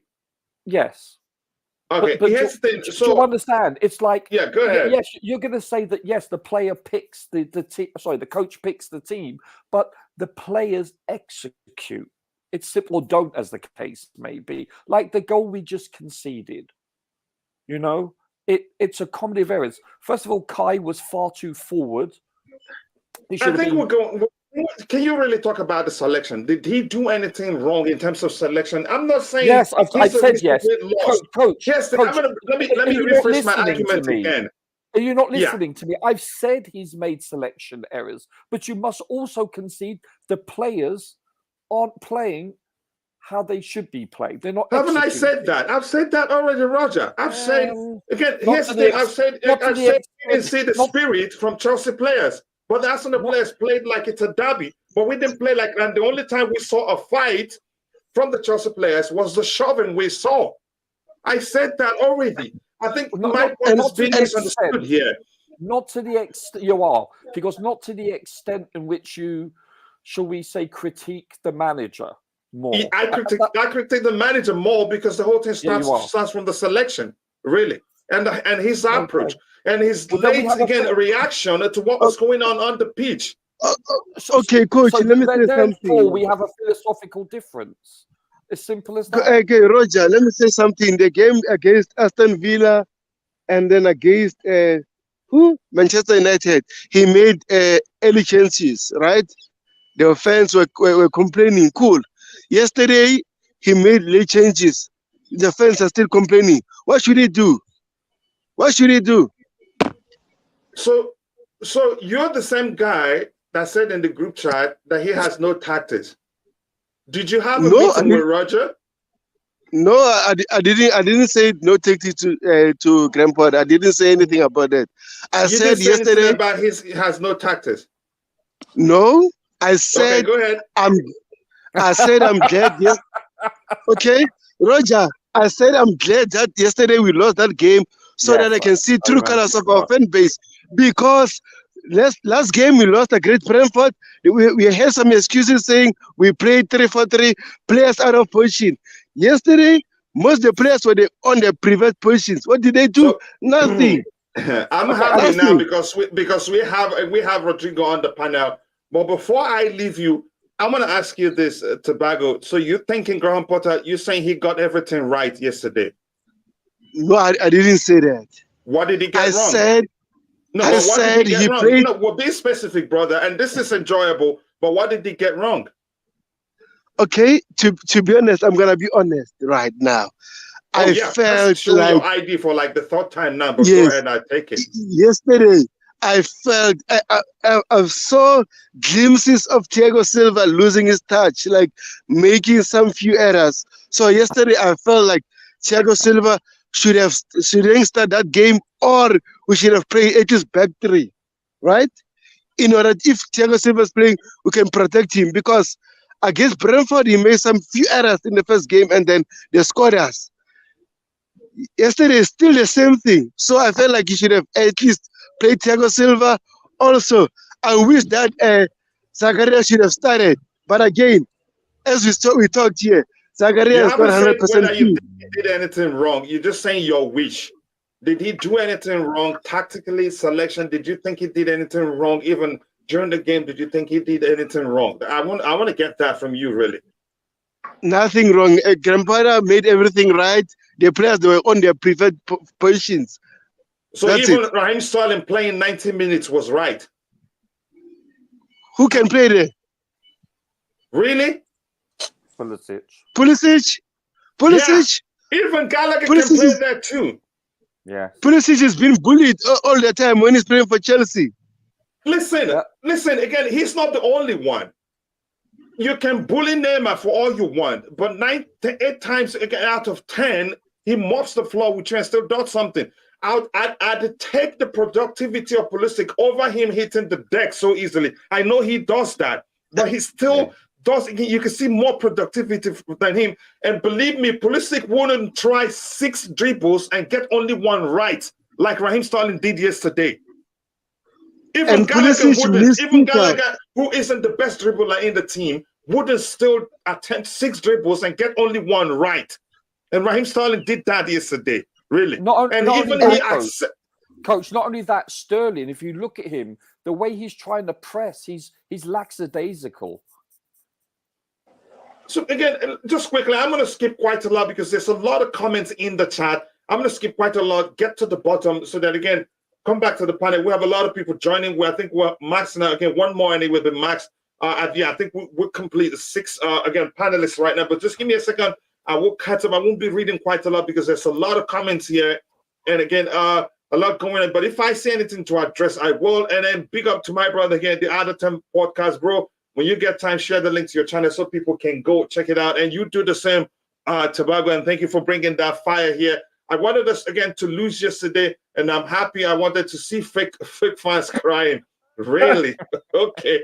A simple question. Is Potter playing our best of form players? And the answer is no. And that's where he is letting the whole team down. That's another strong argument against Graham Potter. It doesn't look like he rewards performance. And believe me, there's one argument that, again, what's his name? Liam Lane. That Liam Lane made yesterday. When you don't reward performance and the player gets the chance, you bring a player in to come make a difference. They'll just be going like, what am I doing here? Even if I score 10 goals, I won't even get a chance to score yesterday. And tell me, does it make any pint of sense for a player like, again, a young player like, what's his name, Amanda Broya, to be at the press conference, probably told all his family and friends, but that aspect of what I'm telling, the story I'm telling right now is sentiment, that he's going to play in the Champions League, haven't participated in the press conference, and in the game, that means nothing. No matter the outcome, we still top the table. The kid didn't start, and Aubameyang started. And in a game where we need our presence to start from the front line, and we knew he was probably going to go with Aubameyang, and Amanda Broya didn't start. Even if it is to find a way to accommodate him, believe me, even if he started, even if Broya started on the side that Raheem Sterling started, or the space he occupied, he could have done better than him. Pace-wise, he's better on the ball. He's got the power. He's got the pace. He's got the spirit. So I just don't understand. Let me just quickly catch up with some comments here. And then Mikhail says again, hello Blues, again, tough result and performance to swallow. Starting lineup was wrong. Thank you. And everything else was the consequence. Again, that's why I say the whole thing starts from the manager's selection. The foundation for everything is the basic. If you have a poor foundation, you're doomed, really. Nothing stands. So that's why I said everything starts from the selection. His press was non-existent. Again, midfield, invisible, corner defense, asleep. And you could argue, what happened to our pressing, really, since Graham Potter took over? In every department on the pitch, what happened to our pressing, really? If we're being honest here. Again, midfield was missing in action. Other than Jorginho, it felt like we didn't have any midfielder on the pitch, which is why we couldn't hold on to the ball. Even surprisingly, Bobby praised Jorginho yesterday. So did I. If that's anything to you. So I'm going to come back to the panel because there's quite a lot. And unfortunately, I'm going to skip a lot of the comments in the chat, but I'll be highlighting them as the panelists start. So I'm going to go to somebody I'm sure will be on my side. Rodrigo, your thoughts on the performance yesterday? I know you only drive the panic balls during the transfer window, but right now you're just a panelist. You're not a driver right now, right? Right now, he's got the keys. Yeah. I'll try to be. Yeah, he still has the keys. I'll try to be as objective as possible. Yeah. Okay. Yes. Again, so no sentiment. Your thoughts on the performance yesterday? What to you? What went wrong? Let me just ask you that. Let me just not ask a subjective question that will lead into you again. Maybe answering the question that. Go ahead. I know how to differentiate when I'm chatting and when I'm on a panel. When I know that people with different points of view. So what went wrong? So let's start from the beginning. The lineup itself. When the lineup came up, when I saw Loftus-Cheek, I knew it's going to be a long day. And that proved the point in the game. Loftus-Cheek was nowhere to be seen in that game. He was the worst player on the pitch.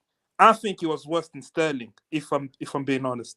The numbers say otherwise.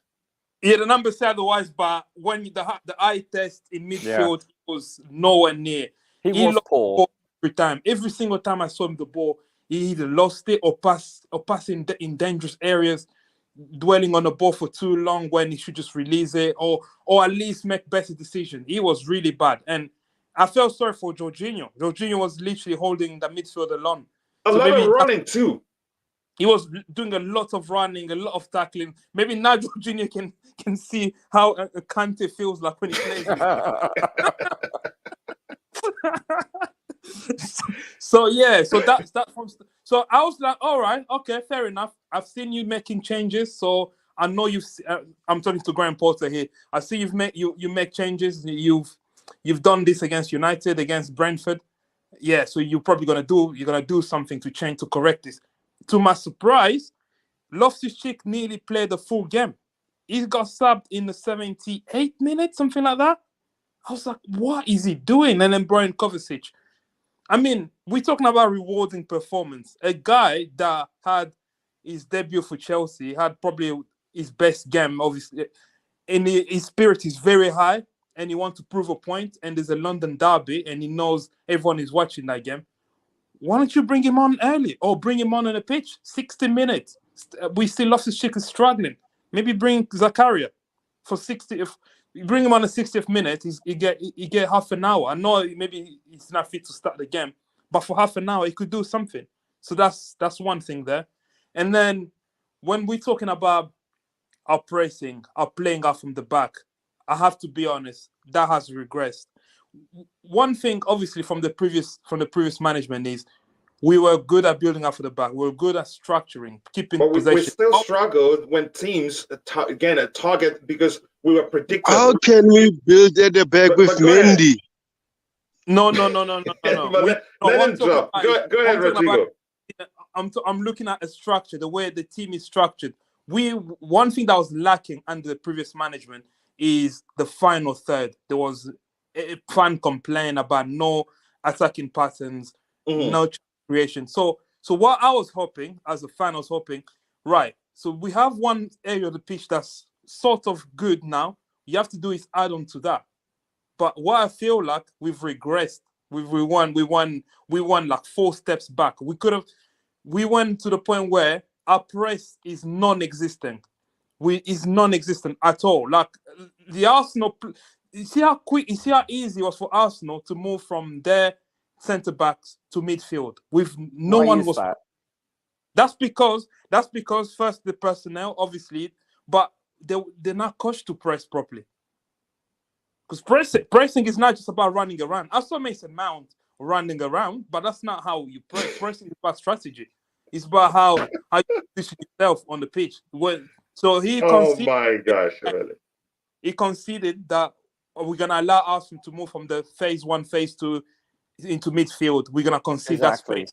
That's on the manager. The manager didn't push the line high up enough, so he allowed Arsenal to push high up. So that's on him, and that's happening for them. That's been a pattern now.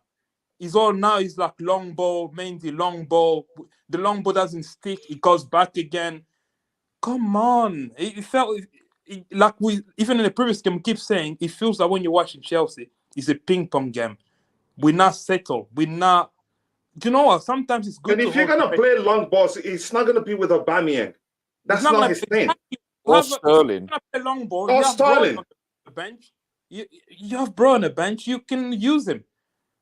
Trust me. A team won't score against you if you hold the ball. So defensively, that was a good defensive structure. You keep the ball, the other team won't score against you. So start with that, and then improve on other qualities as attacking and everything else. But as it stands now, it looks really bad. And just quickly, Rodrigo, this comment right here also I'm sending you before I go to Showtime, which says Potter and Mount looking tired. Just pay attention to how this manager makes his selection. We looked at the game from a training perspective, and Mason likes to be playing games. Always you can reflect after the game and make a different decision. Like, what is this? What is this? Is this Messi Mount FC? Mineral? Yeah, exactly. And please explain this kind of selection to Just Viola, not me. Because I'm going to ask that question. What the heck is this, really? Go ahead, Roger. When I look that comment from Graham Potter, I have to say, I'm just a fan looking in. When I watch his press conferences or his post-match interviews, I don't feel inspired. I don't feel like I don't know. Maybe because he's a new guy, he has this degree in emotional intelligence, so he doesn't. Like, I can use after that game say, "Oh, the lads gave it all. We played well." How can you say that after that? He didn't say that. He did. Read what he said that I watched the whole interview. He said they deserved to win. He said they Arsenal outplayed deserved us. to win, but Yeah. he sort of like protected the players. Here's the thing. This one says only players thought he who was tried yesterday were Jeff 5, again, the Silva, Aspi, Chaloba, and you can say comes down to the defensive work they did. Yeah, I would say Cucurella actually. Kukurea, he did well, actually. Forget this. Again, he made one mistake and everything. Again, he's being scapegoated now. I don't think, again, the whole thing was down to him, really. Yeah. But let me catch up with a few things here. I'll come back to the panel. Rodrigo, I don't know if you're still talking. I want to go to Showtime. Again, okay, then I'll go to DJ. And thank you for coming on the panel because I've been fighting Tobago and Potter's lawyer proper, Roger, here. But thank you for joining. Again, Matthew Lee Benjamin, nice to see you, brother. I hope you're doing well. Potter and Malt looking tired. I think I've read that too. Let me see what else we have. Anything else to address? Coach, you should, again, who should have been benched for Koulibaly, Silva? I'm saying start them both. And you could argue, have we had them both on the pitch? He'd be the guy standing probably where Kai Havertz would start and won't risk, again, that was such, again, a horrible mistake, a primary school mistake in defending a corner kick. I'm not saying bench anybody to start. I was saying him being on the pitch with all the defenders we had on the pitch already, and believe me, would have played better. Again, because again, he's developed, again, he's capable of breaking the lines from deep, from the defensive area, and would have played better. That's just my argument. Again, let me see anything else here. I'm going to come back to the panel quickly. But people wanted long balls and vertical passes. Only problem was no player at the end of it. And sometimes only problem was that sometimes it was aimless. It was just send it forward, let the player fight for it. Really. Exactly. I do agree, again, that Pulisic not getting more starts ahead of Sterling in this form is shocking to me. Some have already saying it's an English bias thing. And again, I wouldn't argue anybody who comes up with that argument, really. Also, why are players not in their preferred position? To me, that's not really the biggest problem for me.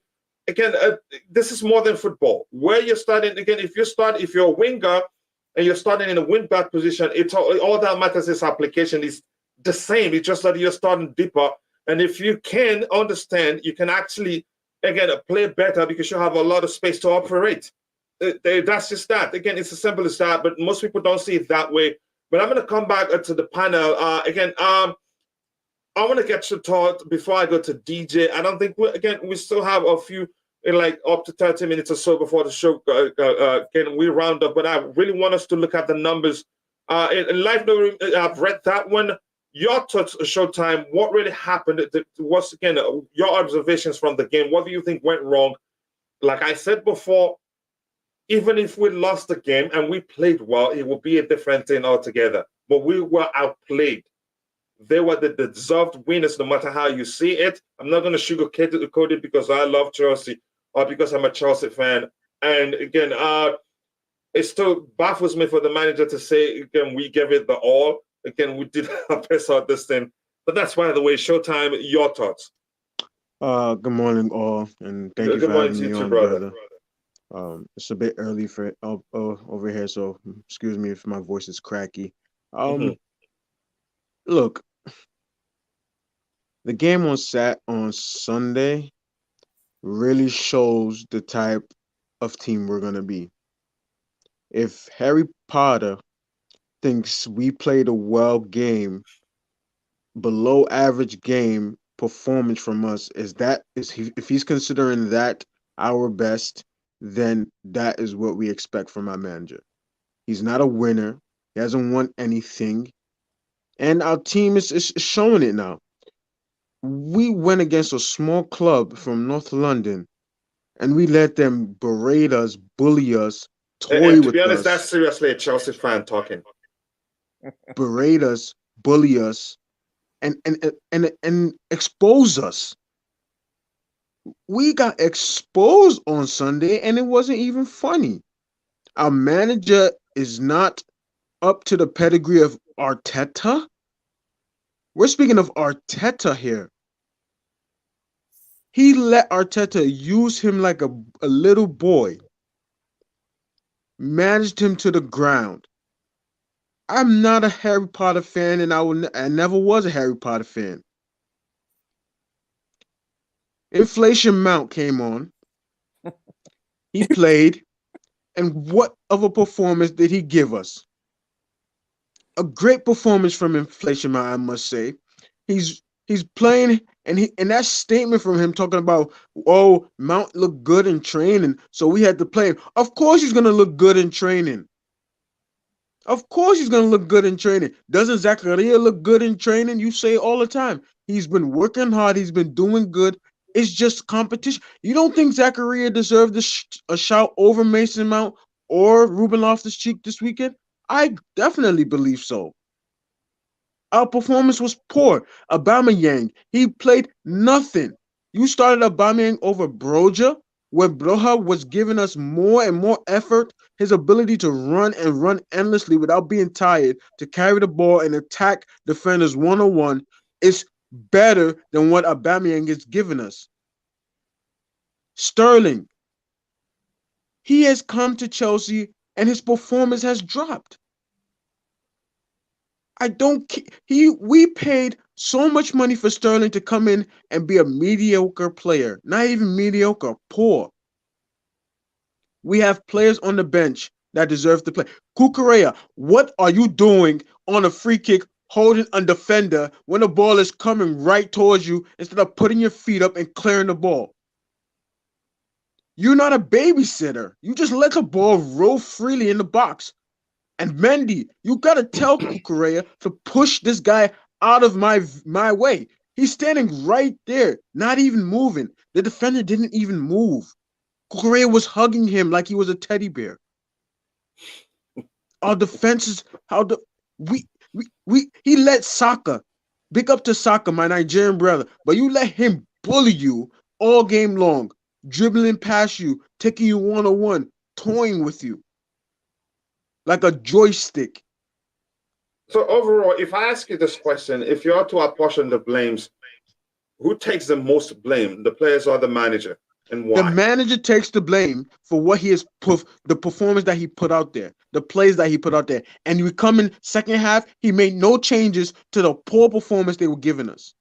No changes. You wait till the 60th minute, 70th minute to make changes when you have 5 changes to make.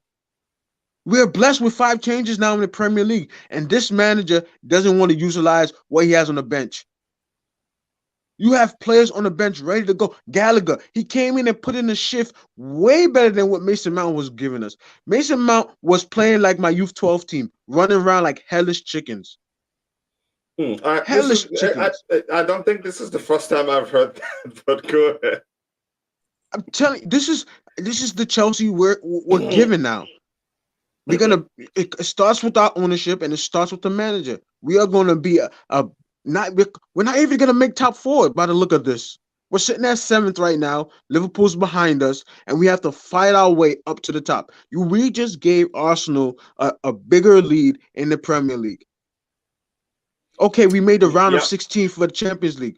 What is that saying about our domestic cup or our end of the league? How are we going to compete for top 4 now when our manager hasn't won anything? He has no winning pedigree, and the team that he came from. I'm being honest. I wouldn't bench my judgment on whether he's won anything. Somebody has to start somewhere. I have all the issues. Start somewhere, but you don't start with you don't start with a prestigious club like Chelsea to start your winning streak. Pep Guardiola. We get managers that have won already. We don't get managers that's just beginning to win. That is the problem. And the ownership has to take accountability for making that change so quickly. But let alone that game Sunday alone proved that where we sit in the Premier League. It just shows you where we sit. Yeah. Just Roger, let me come to you again. DJ. I want to start you with that comment regarding Mason Mount likes to play. Even without intent. Yeah. Even if it was a mistake, even if you could say it wasn't a well-thought statement, he sends the wrong message out there. What do you mean by, because Mason likes to play, you didn't even say he showed he can play in that position. He can execute that role quite well. He can do well in that. It just Mason likes to play. So the reason he selected Mason Mount was just down again to Mason Mount likes to play. So to heck with every other player that can do better in that position.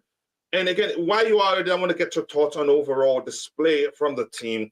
That's not me saying we're good enough to beat Arsenal. You can say they're better drilled right now. And just quickly, this statement here, the team looking the exact same as it did on the lamps with 2 points out of 12.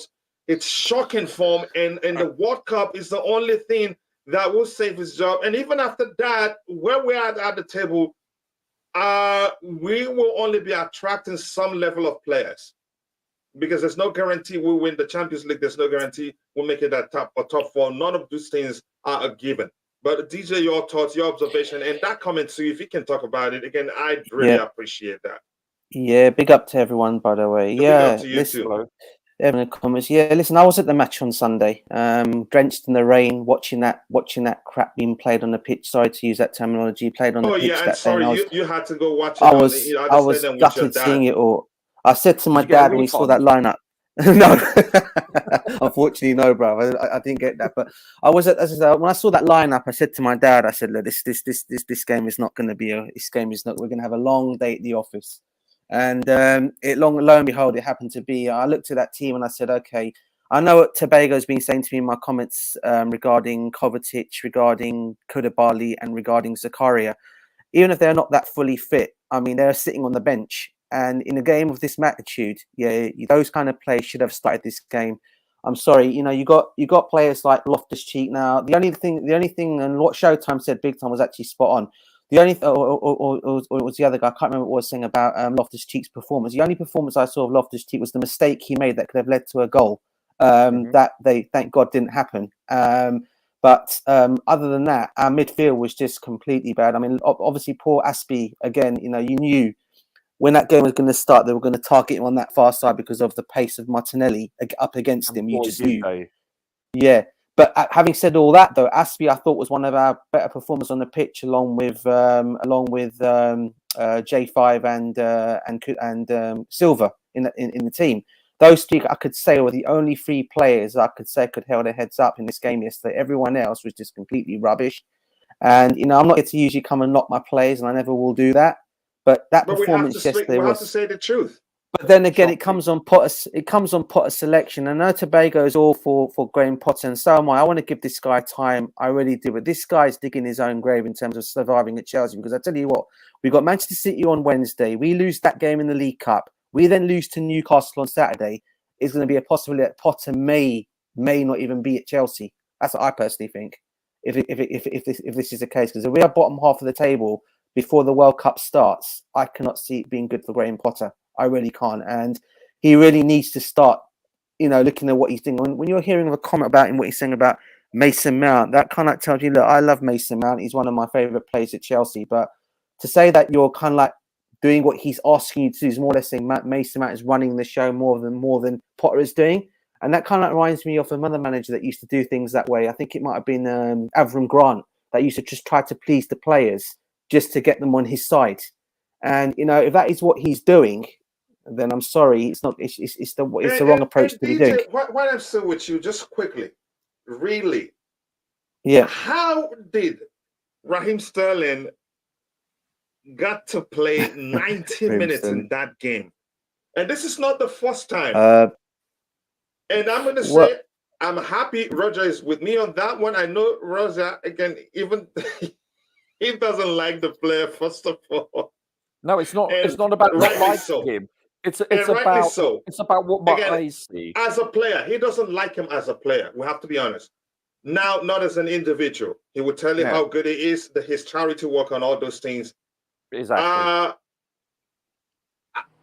Again, you can count how many games on the ground, Potter, that he shouldn't even be starting. Let me not just say over Christian Pulisic, where you could say, you see this position where he played.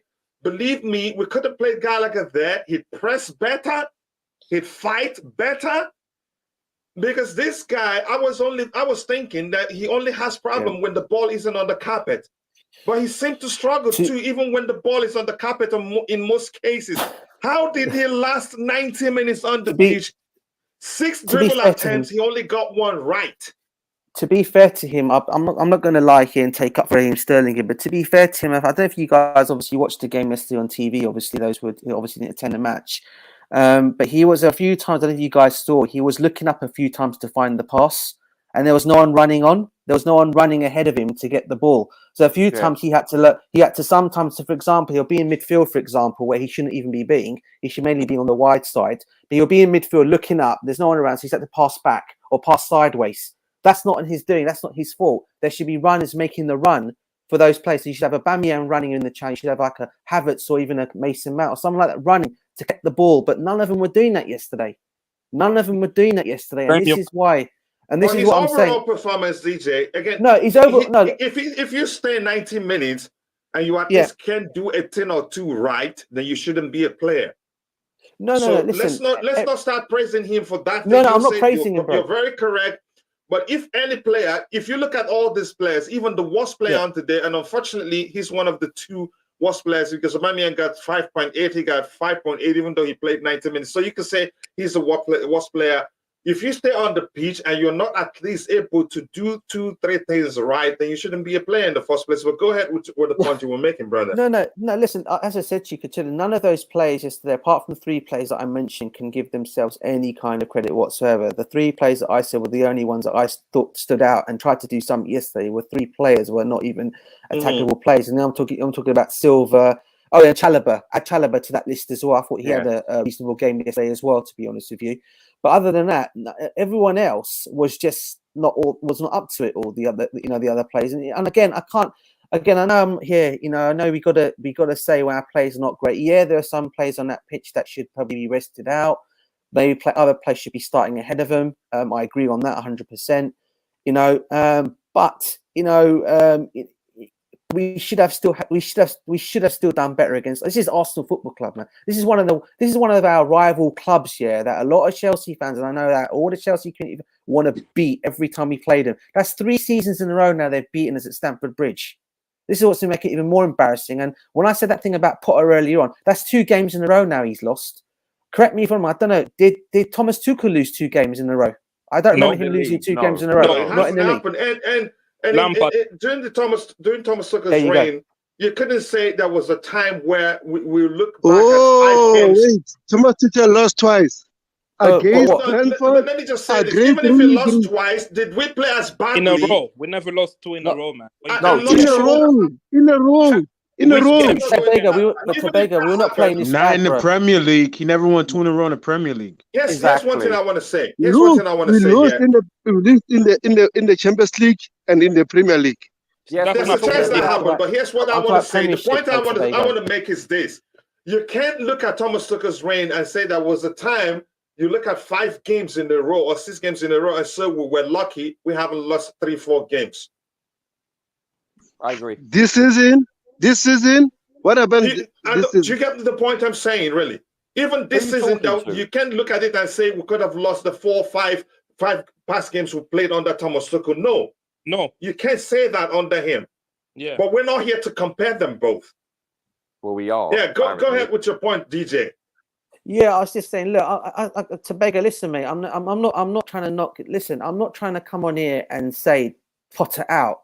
Let's just hit one thing straight here. I'm not saying that at all. All I'm basically pointing out to you is that Thomas Tuchel did not lose 2 games in the Premiership in a row. I mean, we got thrashed at Brighton 4-1. He then comes out in his post-match press conference and says, "Oh, I know what my mistakes were. I won't make the mistakes again." Well, you've gone and done the same thing against Arsenal. I'm sorry. His team selection was wrong yesterday. Okay, and as I said, watching that yesterday live at the Bridge, that was an embarrassing game to watch, especially against Arsenal, which makes it even harder for me as a Chelsea fan seeing that, because we know as Chelsea fans and Arsenal, we can't stand each other. And when they come to our own backyard and beat us, and not just once, under Tuchel they've done it. We've lost 3 times in a row now at Stamford Bridge with this team. Arsenal are now saying Stamford Bridge is their home. Well, it's not their home. It's because we've made them. They've turned up there and they've just outplayed us. It's as simple as that. There was no grit, no determination yesterday's match. and we were deserved to flat, lose the weren't game. we, also? But We to were. be fair, even in a game that we lost to Arsenal last season, Yeah. I could Yeah, say we scored 2 goals. yeah, it was actually on players. It was on players' mistake. We never got our play. Not the tactics, not the selection. Oh, Yeah, oh, I see now where it goes now. I see where it goes now. On players. What that goal we consider against Arsenal, was that on players or not? Here's the thing. It was on the corner kick. They should have defended the corner kick well. It was a That. defensive. And again, against Brentford, was that on players or not? What? The time we played against Brighton. Against Brighton, the whole thing started with the manager's selection. yeah. But who made mistakes? Players or the manager? Even if the players makes mistake, here's the thing: if the who foundation picks the isn't team, good, though, it bro? doesn't Who matter picks the whether the team? roof is good or not. You get that? You start by talking about how strong was the foundation. That is my point. DJ, go ahead with your point. I get Tabaga's fight, but DJ, go ahead. No, I get his point. No, I'm getting his point as well. You're hunting. As I keep saying, I'm not coming on here and saying Potter. And I think Tobago's thinking I'm being defensive when it comes to. He thinks I'm being a bit woody when it comes to Potter. I'm not. All I'm basically trying to say to Tobago is yesterday, whether you like to accept or not, he got his team selection wrong 100% yesterday. 100% he got his team selection wrong. Who would you have started?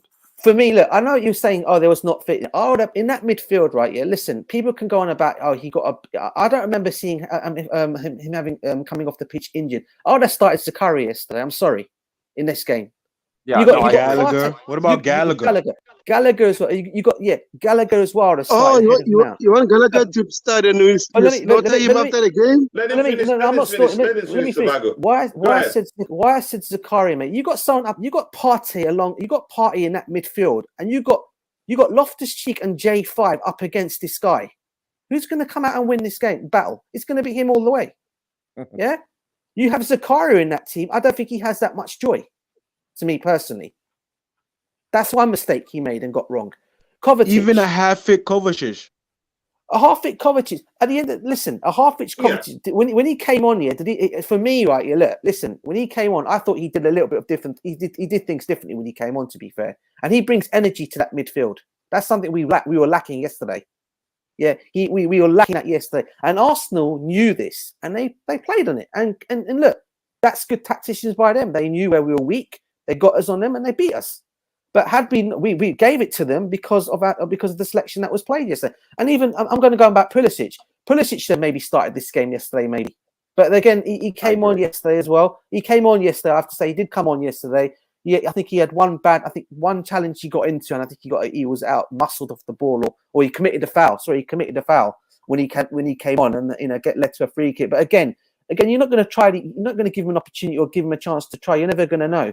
So maybe some of these players should have been given a chance. But when you're looking at that midfield, my thing is for you guys is to Tobago and Roger. And I know you guys are all for Graham Potter. And listen, I'm the same for him as I want him to do well at Chelsea. I really do. I back all my managers, all my players. I back them all. I want to see more of him. Yeah, I just think though yesterday he got it wrong, bro. Even against Brighton, and when he comes out and says afterwards, you know what? In the post match, you come up after the Brighton match. You know what? I know I got wrong. I know what I need to do now to put it right. Okay, well, if you know what you got wrong, then what did you do? Yesterday, you got it completely wrong. Yeah. He needs to be a manager, not a player pleaser. Exactly. He's pleasing players instead of being a manager. That's the problem. Spot on, bro. I think he got a few selections wrong. Go ahead. Mm-hmm. I think he got a few selections wrong. Like, I would definitely have started Zakaria. So let me finish. Let him jump. Okay, I think we've seen about 10 or so games that Pierre-Emerick has played, and he's, in my opinion, my humble opinion, just as a fan, I don't believe he's a good enough player. He doesn't have the legs. Also, I think he would make more of an impact as a sub. Okay, I don't think he's starting material. And even though he's clinical for Barcelona and Arsenal previously, he's shown that he hasn't been for us. You know, he hasn't. So I wouldn't have started him. I wouldn't have started Sterling, and I would have definitely started Zakaria. Those are my 3 observations. Now, it's important. Let's just look at how bad of a defeat this was, really. Let's look at this. And again, let's look at this here. This says again, we've won more trophies than them. We can always come out on top in terms of banter. You can say we've won more than them. Arsenal again have become the first side to win 10 Premier League away games against Chelsea, while they are just the second visiting side to win 3 in a row at Stamford Bridge. That is after Blackburn 1993, 94 to 95, 96 dominated. Now, actually, Arsenal have more trophies. Actually, coach, Arsenal have more trophies historically than Chelsea. They've got a total. But we have bigger trophies. We have bigger ones. But they've got. Hold on, they've got 13 First Division trophies. We've got 6. How many Champions League? How many Champions League? No, I'm talking about domestic. They have 29. We have 21. That excludes the. No, but I'm talking about even global. I'm including everything. Sure. Okay, yeah. But domestically, they've got twice as many. They're not a small team. I'm a Chelsea. No, I'm not. Oh no, they're not. We're just saying if banter comes to banter, we can always say the Champions League, club or cup, and it's a Super Cup. That's huge. So we have 2, and they have to get 1 first. But we're not here to talk about banter. I know again, they're a big club. You can't take that away from them. But when you argue, go ahead. I'm just looking at last year's stats after that game. We lost 4-2. We had, they had more shots. We had all the ball passes. Oh my God. How did we lose 4-2 to this team? Yeah, exactly. So let me just quickly. So looking at this shows you how bad it was. But let's look at the numbers proper here. This is the game. If we go down to the numbers here, look at it. Expected goals, that's XG 2.25. So we were actually lucky it was just 1. And you, and you could say, more importantly, really, I think they came into that game with, again, more pressure on them, given that we were underdogs. It wasn't like before where we'd be going into the game and they're losing, and they are on a losing streak.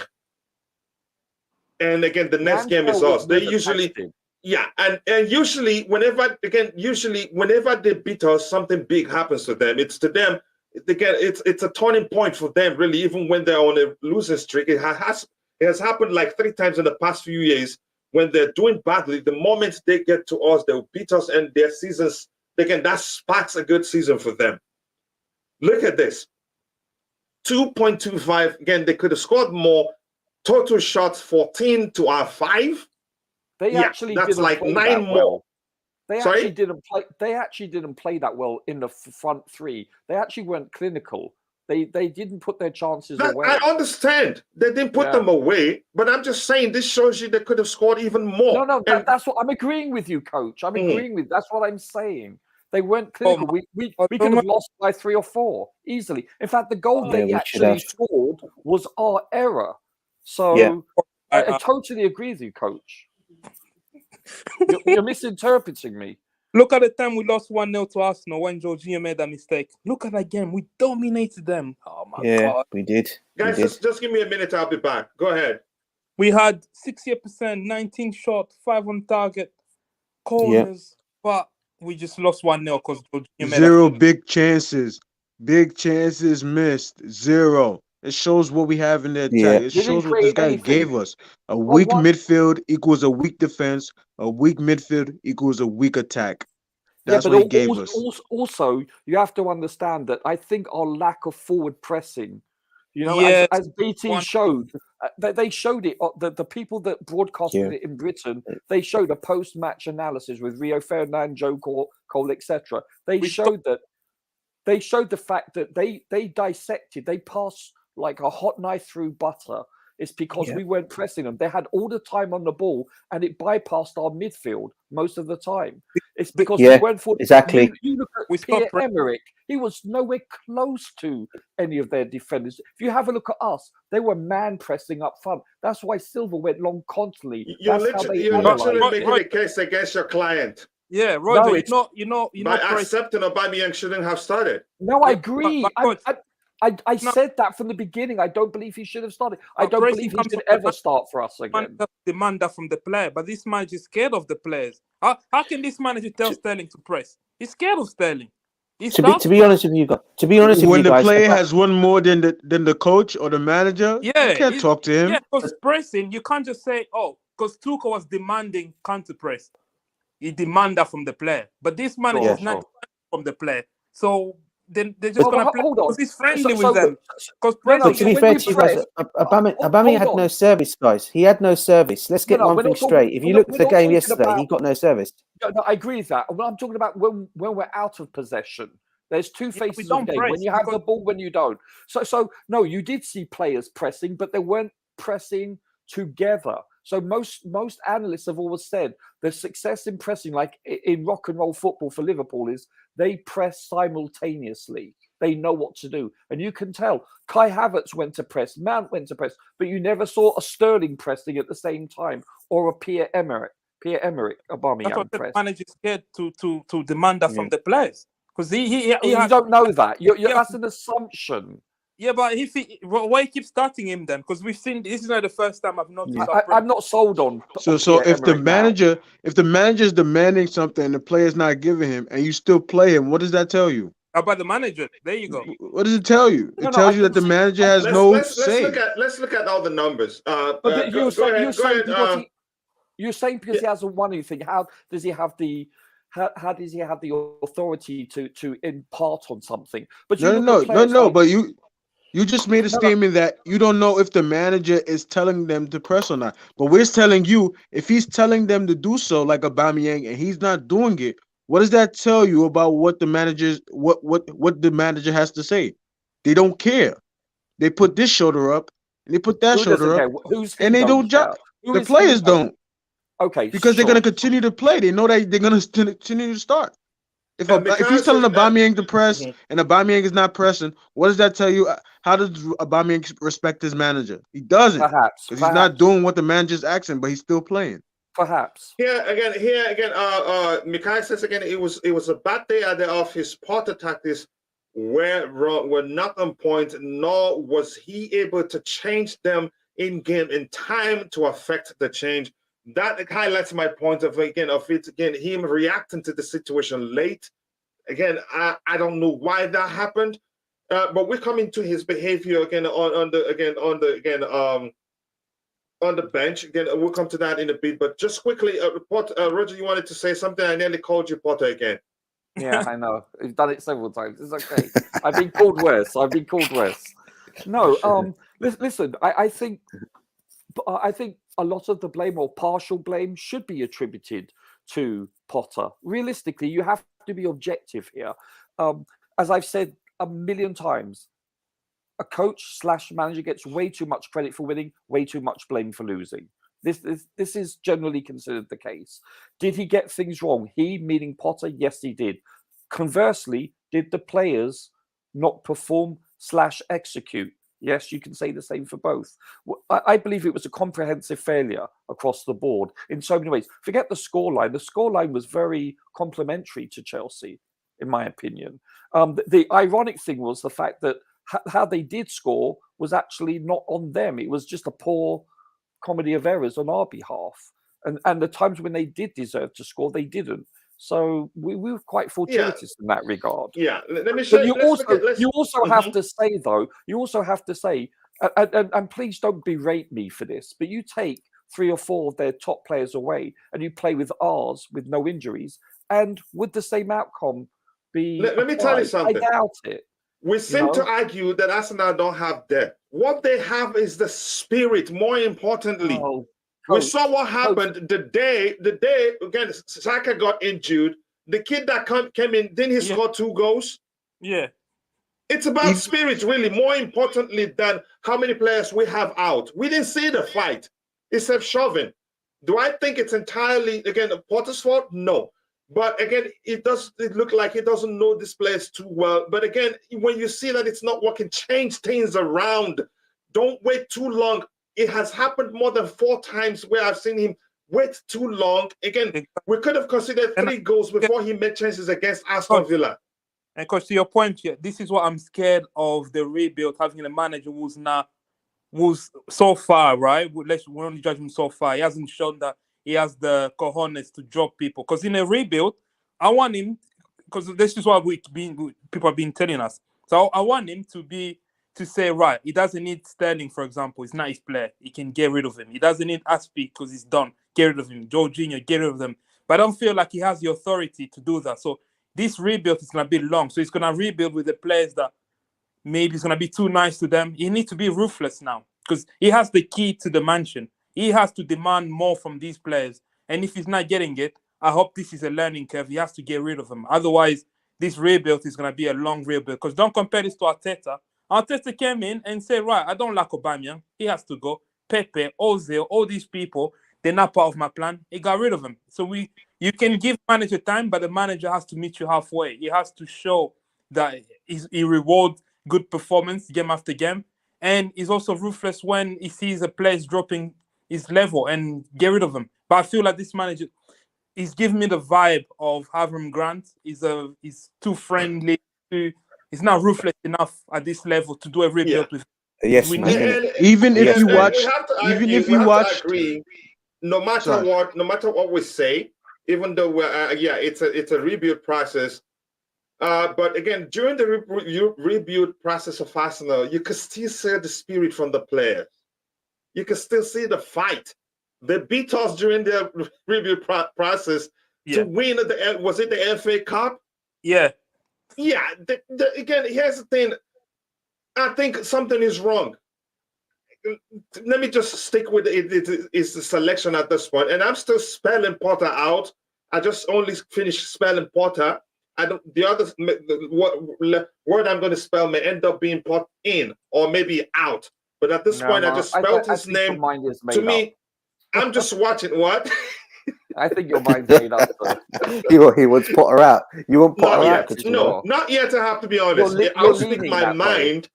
I will speak my mind when the time comes. I'm just saying I'm seeing quite a lot wrong, but most people aren't accepting it. Let's look at. Can I ask you guys a question? He hasn't had a question.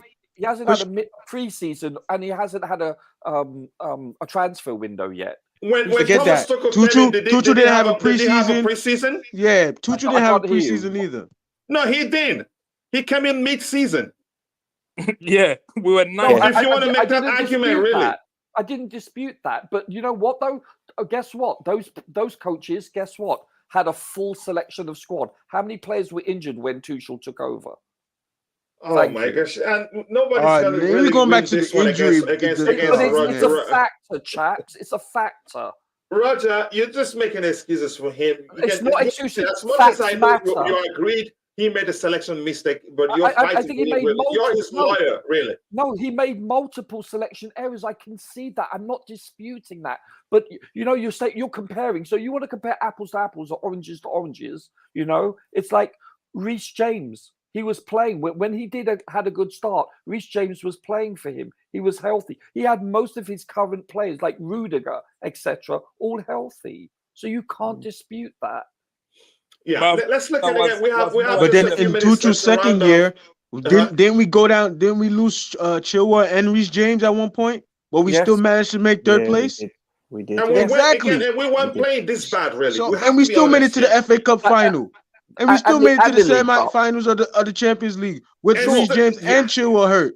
So you talking about Harry Potter? Look, let me tell you something. With multiple transfer windows and also multiple preseasons. You say multiple transfer windows? What? Tuchel had one successful transfer window, brother. How many players did we sign? If we're being honest, how many players did we sign? And you say, guys, can I say one thing? We're using the word rebuild loosely, very loosely. We cannot consider this a rebuild if we don't clear house. We did not clear house. The only player we let go was Timo Werner. That is not a rebuild. We only let Timo Werner go. No, we lost multiple starters. Let's forget about the comparisons here. No. We didn't lose. We weren't able to. They let somewhere else. That's not a rebuild. They walked. It's not we selling them. If we're clearing rebuild is where you sell your players and you buy new ones. Rudiger admitted we weren't able to negotiate with them. That's why. So, but that's not. But he signed somewhere else. It's not like Yes, we because our offered hands him. were It's not like he tired. wanted. Listen, Bro, I'm but being rebuild is when you pedantic. clear Can we house. stop? Okay, here's the thing. Let's move on from that. Let's Facts finish matter. looking at the numbers. I don't have too much time. There's something I have to go take care of in a bit. Look at the chance creation here. How many? 1, 2, 3, 4, 5. Look at again. 1, 2, 3, 4. Again, you can see it's yourself. It's again. It's a jazza according to one movie. Just look at how close they all were. Just look at this. And this one didn't show the arrow. Some of them show the arrow, but you see how close this was. And Ben White, especially during the first 10 minutes, had the chance to score 2 goals. God, out of all players, had the chance. The defenders, honestly. that shows you we had no player in the midfield area that was able to read the game. We were just following the ball like primary school players into the box. And Ben White read it twice. Ty was with me on the panel during the watch along show. Yeah. We saw he had 2 clear-cut chances outside the box. He did. Because our midfielders weren't able to read the game well. They were drawn into the box, just following the ball like primary school kids. And you can see how many chances they had. Watch the direction where this was a block. Did you see watch the first how? half? Sorry. Do you remember that early in the game, everyone was pointing. They don't know what to do. I saw Aspie pointing, Ruben pointing fingers because they didn't know what to do. Like what to mark. Oh my God. Yeah, you see that? This again, so many chances were lucky, and that corresponds to the XG. Totally agree. I totally agree. Corresponds to the XG.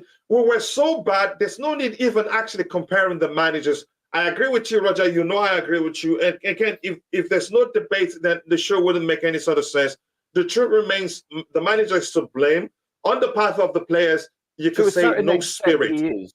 To an extent, Yeah. Lack of preparation is the To key me, to I his would say tactically, he was it was zero from him, really. So and when it wasn't working, you're talking about formation. Not even formation.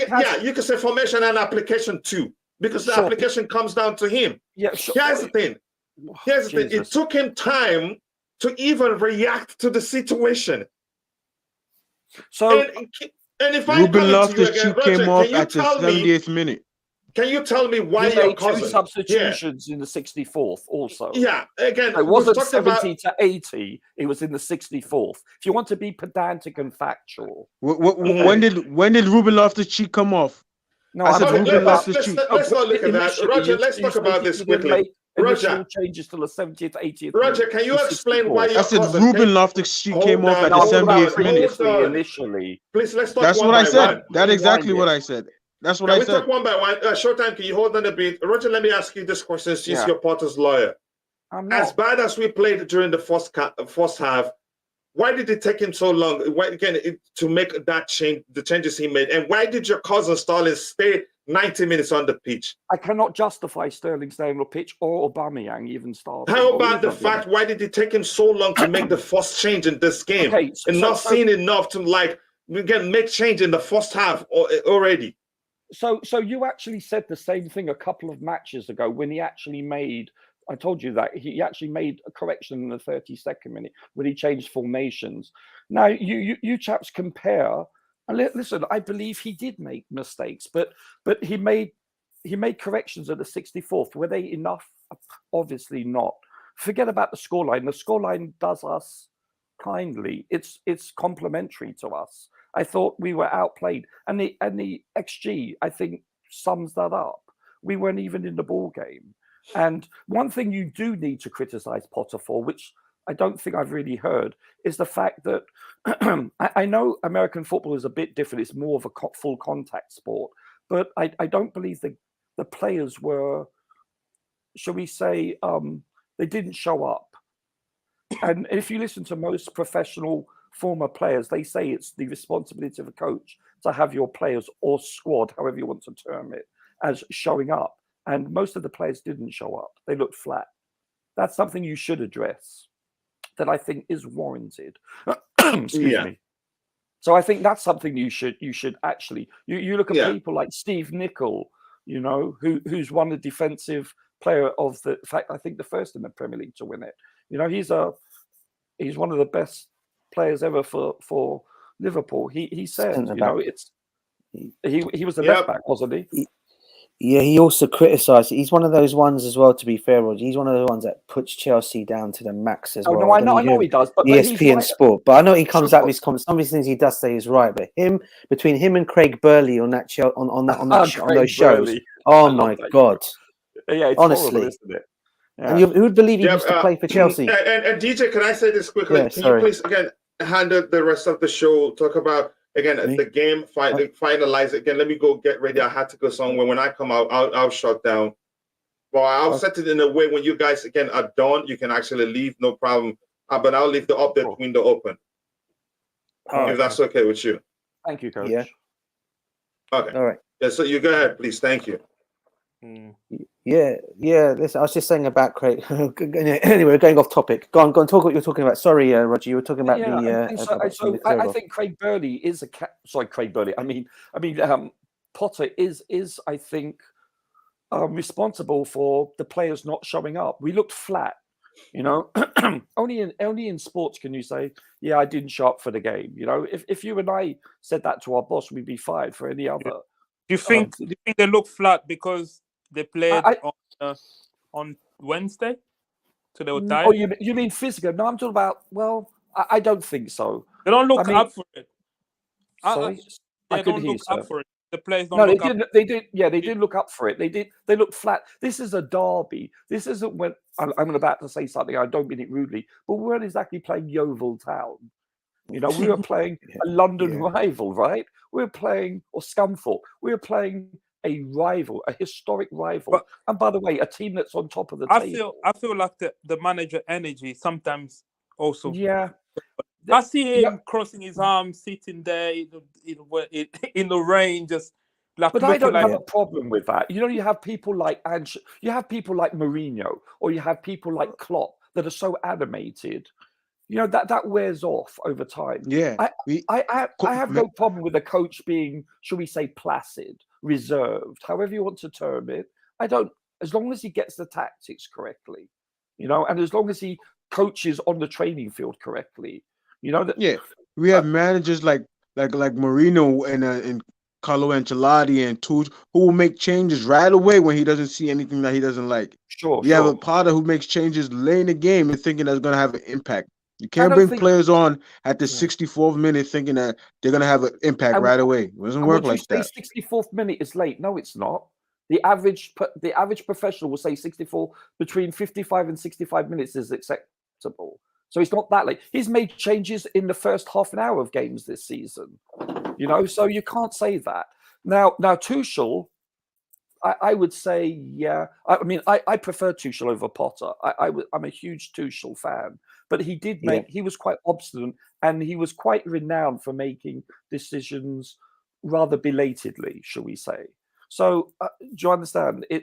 But the thing I was hoping that. When Potter comes in, you built on what you found, right? You Tuchel did. Don't come dismantle everything, or we don't regress. But now, when that's what coach has been saying, yeah. I see this on the pitch. I see Lampard downfall. You know, when Lampard was losing games, because at the beginning Lampard was actually doing quite well, and then in his second season. I forgot what game. I think after the Leeds game, I think we did regress in the second season, didn't we? Yeah, we did. No, even in the second season, there was a period of time when we were playing well.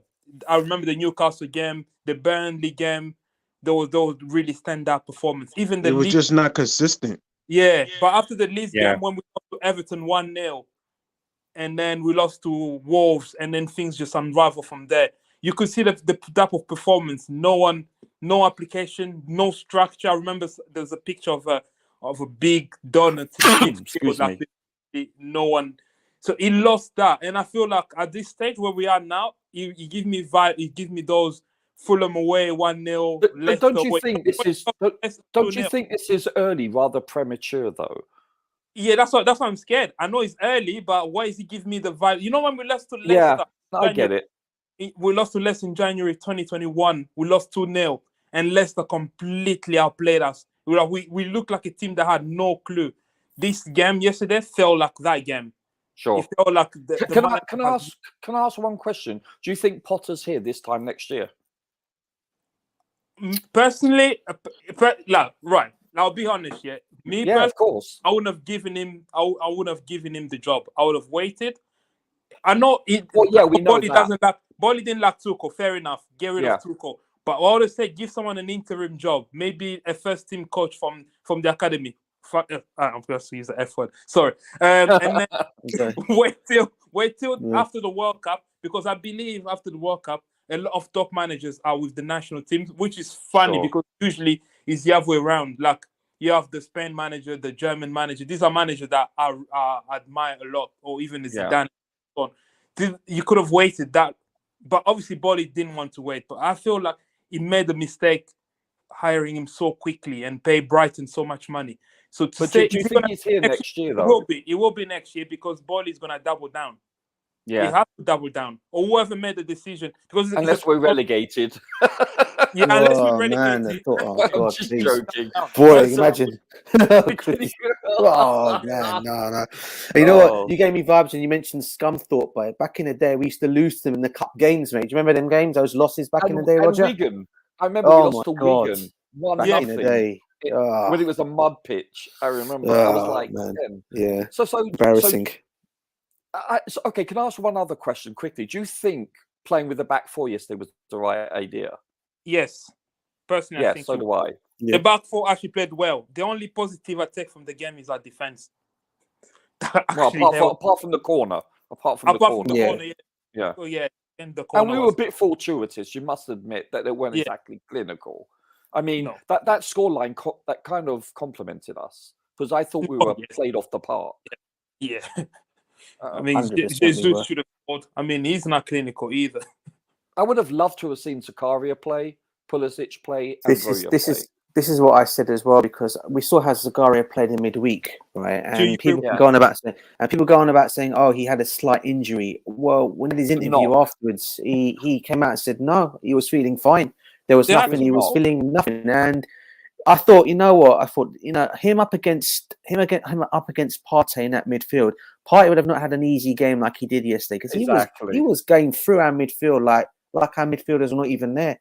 Loftus-Cheek and Jorginho. I mean, like I said, Jorginho was the only one in that midfield yesterday that I can say could really, out of the midfield players, that could say did something in that game yesterday. And usually, I'm not one of his biggest critics. Sometimes the way he plays, sometimes. But yesterday, I thought he was immense in our midfield. It's just he was just let down by the players around him. And yeah, sorry, go on, Rodrigo.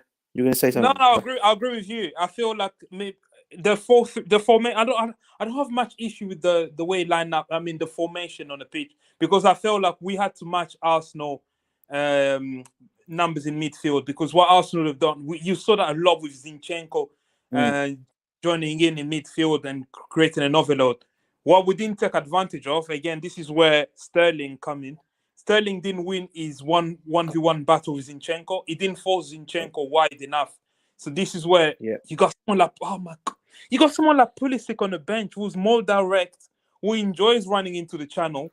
Do you think Sterling is like, I've noticed the last couple of games more than normal that he's not putting an effort in even to chase down the ball or tackle. For the World Cup. He's 7 for the World Cup. I honestly don't usually buy conspiracies or this kind of logic, but I can see that logic applying in this instance because his effort, I thought was putrid. It was non-professional. Let's put it that way. I think this World Cup has put a lot of stress on players because they see their teammate dropping like flies. Like flies, yeah. Yeah. And all over the world, by the way. All over the leagues. It's not just our league also. You look, I heard Werner's at the World Cup now, I heard. Yeah. Someone like Sterling is what, 27, 28? So he's looking as his maybe potentially his last World Cup because who's to say 26 he will be there. Yeah. But then again, they go to the World Cup and who is not even sure that you're gonna win anything. Exactly. That's my thing. When you have a chance to win something with your club, it's better than going to the World Cup and getting knocked out in the round of 16. Yeah, but players have dreams. They're like, oh yeah, they always dream to play in the World Cup, even if they're not gonna win. Their aspirations, Yeah. I don't know. Yeah, I think the first thing we need to be playing on a front foot. I'm not enjoying these sitting back, inviting pressure. football. No, even Zagreb actually kind of outplay us in the first 20 minutes. I was like, what? Yeah, No. yeah, I agree. Zagreb actually scared me. It's like So what did you think of? respect. There's two things I want to say. We never even tested Ramsdale. The only No. shot on target that was from Kai Havertz, and that was more. It was an intended cross, and it was a very. I mean, my daughter could have saved that when she was 5. You know, it was like a back pass. Seriously, it was like a back pass. He was never tested. Basically, you could have had me in goal, and I would have kept a clean sheet. Seriously, you know. That's how bad it was. That's how it was. Yeah, that's how bad the attack was yesterday. I'm actually surprised our XG was 0.29. I thought it would have been 0.00001. You know, it was, and that's from the kickoff start at halftime. I thought maybe we threatened them, you know. But I thought Mendy played decent. I mean, with his feet, he had me scared a few times. Yeah. But I thought he had a decent game. But he tried out Cruyff turn in the box. Oh my god! Oh yeah! Shoot me. Why don't you shoot me? Yeah. I remember I that was 10 hearts years. and mouth time, wasn't it? Yeah. That was ugly. Do you know what he is? He's like Bambi on ice. Yeah. Oh man. Yeah. But you know, I thought he had a decent game. His that long ball to Sterling, I thought was amazing. Oh yes, I remember that. Yeah, that was really a beautiful distribution. His distribution overall was excellent. Was actually good. Yeah, I'm just worried. We're in this rebuild. Everyone's saying rebuild, but do you feel like in a rebuild, in a general rebuild, you need a ruthless manager? I feel like you need it. Yeah. You need the manager that comes in and get rid of people that are not. Like I'll take. I know I don't like his football. I hate watching Conte's football. No. I know I'm not gonna say this. Do you really? No. I was gonna say I'll take Conte in a rebuild, but I just realized Conte's not really a person for rebuild. But here's the thing with Conte. Conte, you will not enjoy it that much, but he will achieve results. Yes. He's a proven winner, coach. He's passionate. His passion in the dugout. Yeah, 100%. He demands so much from each player. It's not even you're a superstar. None of that. You're all equal. You know. I love his passion. That's the type of manager he is. I love again, and he rewards performance. Yes. He's demanding. Yeah. Just quickly, let me catch up with the chat. Unfortunately, again, I have to go somewhere soon. I'll come back. I'll get your final thoughts so we can call it a day again. The problem we have is, again, the players aren't playing for the badge. That's another great point there. It's always been like that, again, at Chelsea for a while now. The coach doesn't really know the players so much. Again, the coach makes changes. But again, you can say, I'm not going to get into the argument again. Let's just, again, give the man time. Again, what happens will happen. No matter what, we feel like we argue about him from now to tomorrow. The onus is to make the I love the comment. Love the next comment. Yeah, I've never. He's always looking for my trouble. I've never had a more compelling case for Potter out than coach. Get in there, coach. Yeah, I get it. I haven't spelled it out fully. Maybe just his name. His last name, but not in or out at this point. I'm on the fence. Okay, did I miss Chama's comments here? And Chama, apologies for missing your comment. Unfortunately, again, I have to go take care of something as soon as possible. But again, my co-host isn't available. She has, again, access to the back end. I could have easily, and DJ don't have that yet, again, to help me complete that. I know he's capable of doing it. You cannot expect much because these aren't the coaches' players. Let's not even go there. But at top level football, you cannot use that as an excuse. There you go. So the next game after World Cup would be key to see if it's out of his depth. Again, that makes perfect sense. Again, he'd have more time. To maybe implement his approach or something like that. But we'll see. Again, it was crazy that he didn't think making a change at halftime, anyone could see our midfield was being run through again all over. We couldn't play, and it took him that much time to make the changes. That really, I didn't really like that. Really, again, we should stop talking about TT though. In other words, just get over it. He will not be coming back. Yeah, he will not be coming back. Yeah. And here again, Chelsea Perspective coach, if you need to borrow the Potter out, boss, for the school run, let me know. No, you keep it. I'm not driving the bus right now. I'm not even driving the positive or the negative bus. I'm just, I can't stop laughing. But here's the thing again, I love you so much, bro, and I like all the comic relief you bring, even though it was a tense debate, but it was enjoyable and civil, more importantly. So, DJ, again, coming to you, your thoughts again. Do you think Potter is out of his depth, or do you think he's just trying to change too much at the same time? I think it's a bit. I'm not saying he's out of his depth. I think it's more what you've just said. It's more the other. I think he's trying to do things very. I think he's trying to please at the moment. He's trying to please the players more than being a manager, and I think that's what's. When I'm looking at it from, obviously being the fan looking in, I'm thinking to myself, look, you're the manager, you're the head coach there. You make these decisions. You don't go and buy what. Don't be an Avram Grant type manager where you be a yes man, yes sir, no sir, 3 bags full sir. No, you're the manager. You go out there, you put your whole, you put your mark on the team. Okay, and all I'll say is injuries have got to come back. Obviously, once they come back, Kante, James, Chilwell, well, it's going to be, I don't know how long Chilwell's out for, but at least Reece James and Kante to come back, and we'll see where we go. And hopefully, January couldn't come any quicker as well with the transfer window. Now, I was going to put a question to everyone, but I won't do it because you've got no time now. But if we make any rash signings in January, I hope we just get that right as well, because I think we're going to need some backing up in January, and I hope he gets that right. So yeah, I'm still going to give him time. I was never been Potter out, and I think I was trying to tell Tobago that. I just think he needs to be a bit more of a coach and do what he's best at doing, rather than trying to be yes man for the players at the moment. Yeah, I'm going to say this really again. What's it called? Whether we get players in January, we will get players in January. But the truth is, we may not be able. It depends on where we're at by the time January window comes. There are some players we may not be able to convince to join us if the and Cuckoo being one of them. Yeah, again, because that's my worry. Forget that we haven't signed him. Who? No. Oh, and Cuckoo. We haven't signed him. Yeah. But he's we haven't signed Cuckoo. We haven't signed Vardiol. We haven't signed Leao. It just talks at this point. Yeah. Again, we could be for the worst transfer window, not getting the best players that we want. Again.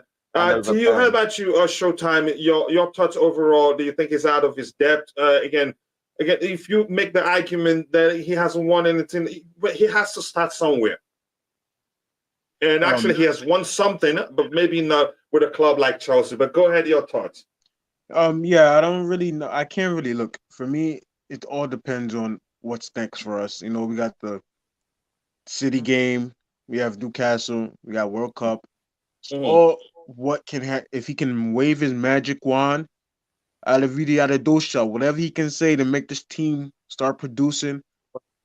I'm gonna wait until the end of the season to judge whether or not he stays and goes. I just want us to be in top 4. 100%. I don't care what it is. I want Champions League football year in, year out. And if he fails to do that this year, he's on the fence for me. You know how, the people that jump the border, he's on the fence jumping the border. He's going to be gone, That's my opinion. That's really new from you. I thought you were already put out. Look, I have, Coach, I have to now accept the fact that we have a mediocre coach. So we have to have mediocre expectations for him. We can't be high hoping and have highly expectations. Hey, we're going to win the league when we have a manager that just learned his magic trick. So we need to give him some time to wave his magic wand, I guess, until the end of the season. And then you're going to hear me rant until a hairpiece Todd Bowley does the job and fire him.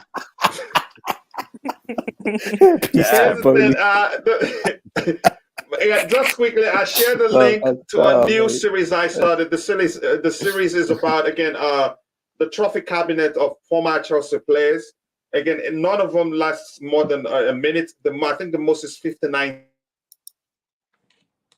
seconds. Again, I've shared the link. Please go check it out. Drop a like or comment to help me reach more people with that. Again, the series, the player trophy cabinet series. Please check it out. It's just less than a minute. Each of them. I have 2 now. I'll release 1 later today, and probably 1 every day until I get through nearly all the former players. But go ahead, Showtime. Were you still talking?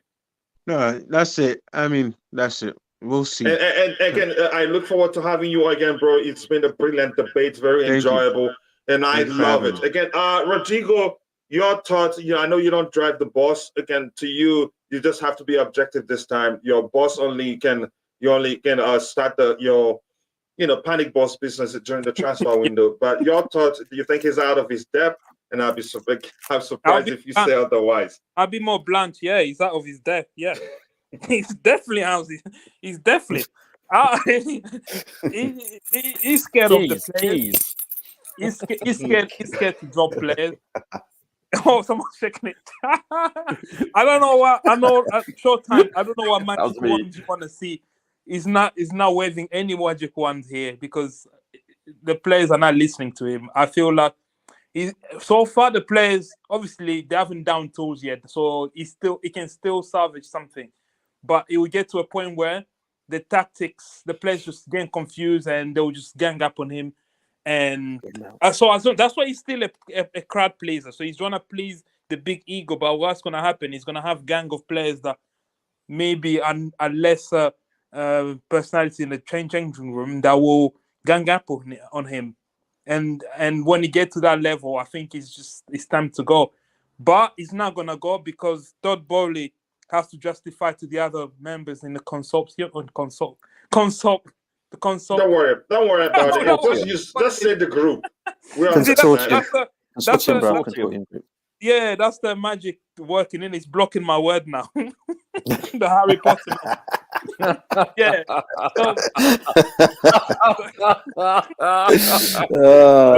But you look at the picture you have of him, man. He's scary. He looks scary. So he's blocking. He's staring right in my face. You do have the picture that's right there, right now. Yeah, there's a lot of magic about Graham Potter, really. As he gets older, he looks better. God. Yeah, he's like, I dare you. I dare you now. But anyways, I don't think nobody would get rid of him. He will back him. He will double down because I guarantee you there were probably some members in that boardroom that probably thought, isn't it a bit too early to get rid of the old manager? So getting rid of him, and then now he has to justify. He has to show faith in this guy. So my hope now to Graham Potter is, please use this opportunity to make wholesale change to this team. Build a team to your image. Don't be a crowd pleaser. If you see players that you don't like, get rid of them. Tell them the truth. Don't hit around the bush, trying to please everyone. If you think Aubameyang he wasn't your signing, it doesn't fit into what you want from a striker, get rid of him. Sterling, no sentiment. No sentiment. Otherwise, this rebuild is going to be long. All right. I want us to. Go ahead. I want us to finish 10th. I don't want us to finish in Europa League. I hate the Europa League. Imagine playing Kazakhstan, in Uzbekistan, or these places. Oh no! Rather we finish 10th. Focus again next year for and not have too much to do in Europe. Yes, rather that. If we have to do anything in Europe, let it be the Champions League. Exactly. I get that argument. Again, here's a good suggestion here. Again, I'm starting to think we should go for Mbappe. Yeah, good suggestion, and good luck getting him out of PSG. Really, even though the rumors of the unsettled that he's unsettled and all that, it's all nonsense. And here's a good suggestion here: sign a referee and a new gaffer in January. Good suggestion. I hope we do that again. Please, if you're watching, go check out this the Players Trophy Cabinet series. On YouTube, it's all YouTube shots, and none of them last up to a minute. Again, I think the longest is 59 seconds. Please leave a comment, like each of them. I have just 2. I'll release 1 today, plus 1 the next day. And Roger, to you, before we call it a day, again, your thoughts and everything we discussed, I know, but I'm going to ask you anyway. Do you think he's out of his depth? And then go ahead. I'll be surprised if you say yes. I'll be honest with you. I think it's too early to tell. He's played He's coached, I should say, 12 games now, I believe. Mm-hmm. So it's too early to tell.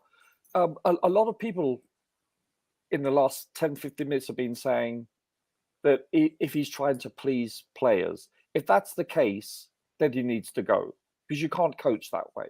You cannot.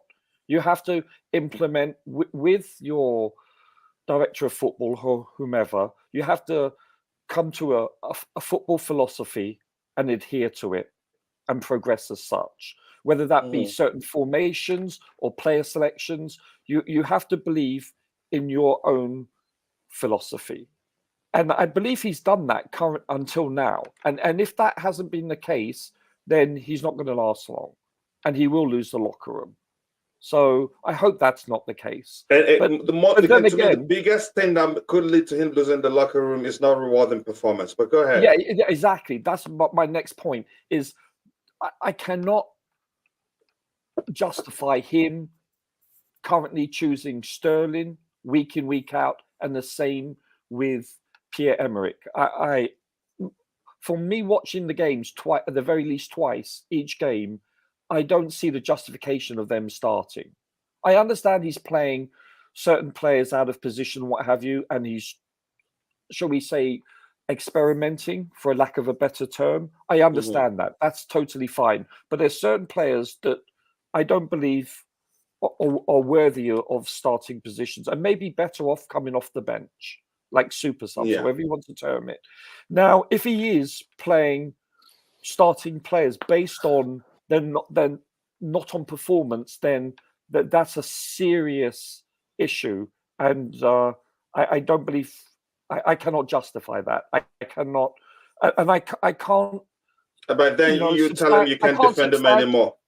No, I can't substantiate that. You can't. It's illogical. You know, you might as well start. You know, I don't know, Pele then, because he was one of the greats, or Puskas. Well, he's dead, but do you understand? It doesn't work that way. So let's wait till the end of the season, if he lasts that long, assuming then I'll have a better understanding of his philosophy and his decision-making ability. But I think it's far too premature. All right, thank you, DJ. I don't know if I've asked you whether you think it's out of its depth or not. You did, bro. Yeah, okay. You did. I was the first one you came across to. Okay, and I'm sure I've asked everybody on the panel that. Again, Nigel, Nizindi Joe, the young, again, the Dutch, former Dutch player. Yeah. The game is done, and I still wonder how Chelsea actually play.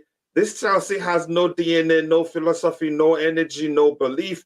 Graham Potter and Bolly out now. And again, that one is yours. Again, the one that is what I'm paying attention to. Again, he's again predictably unpredictable. Has that become a problem? Well, I don't know really what to say about that. Again, we know Bolly out is not going to happen.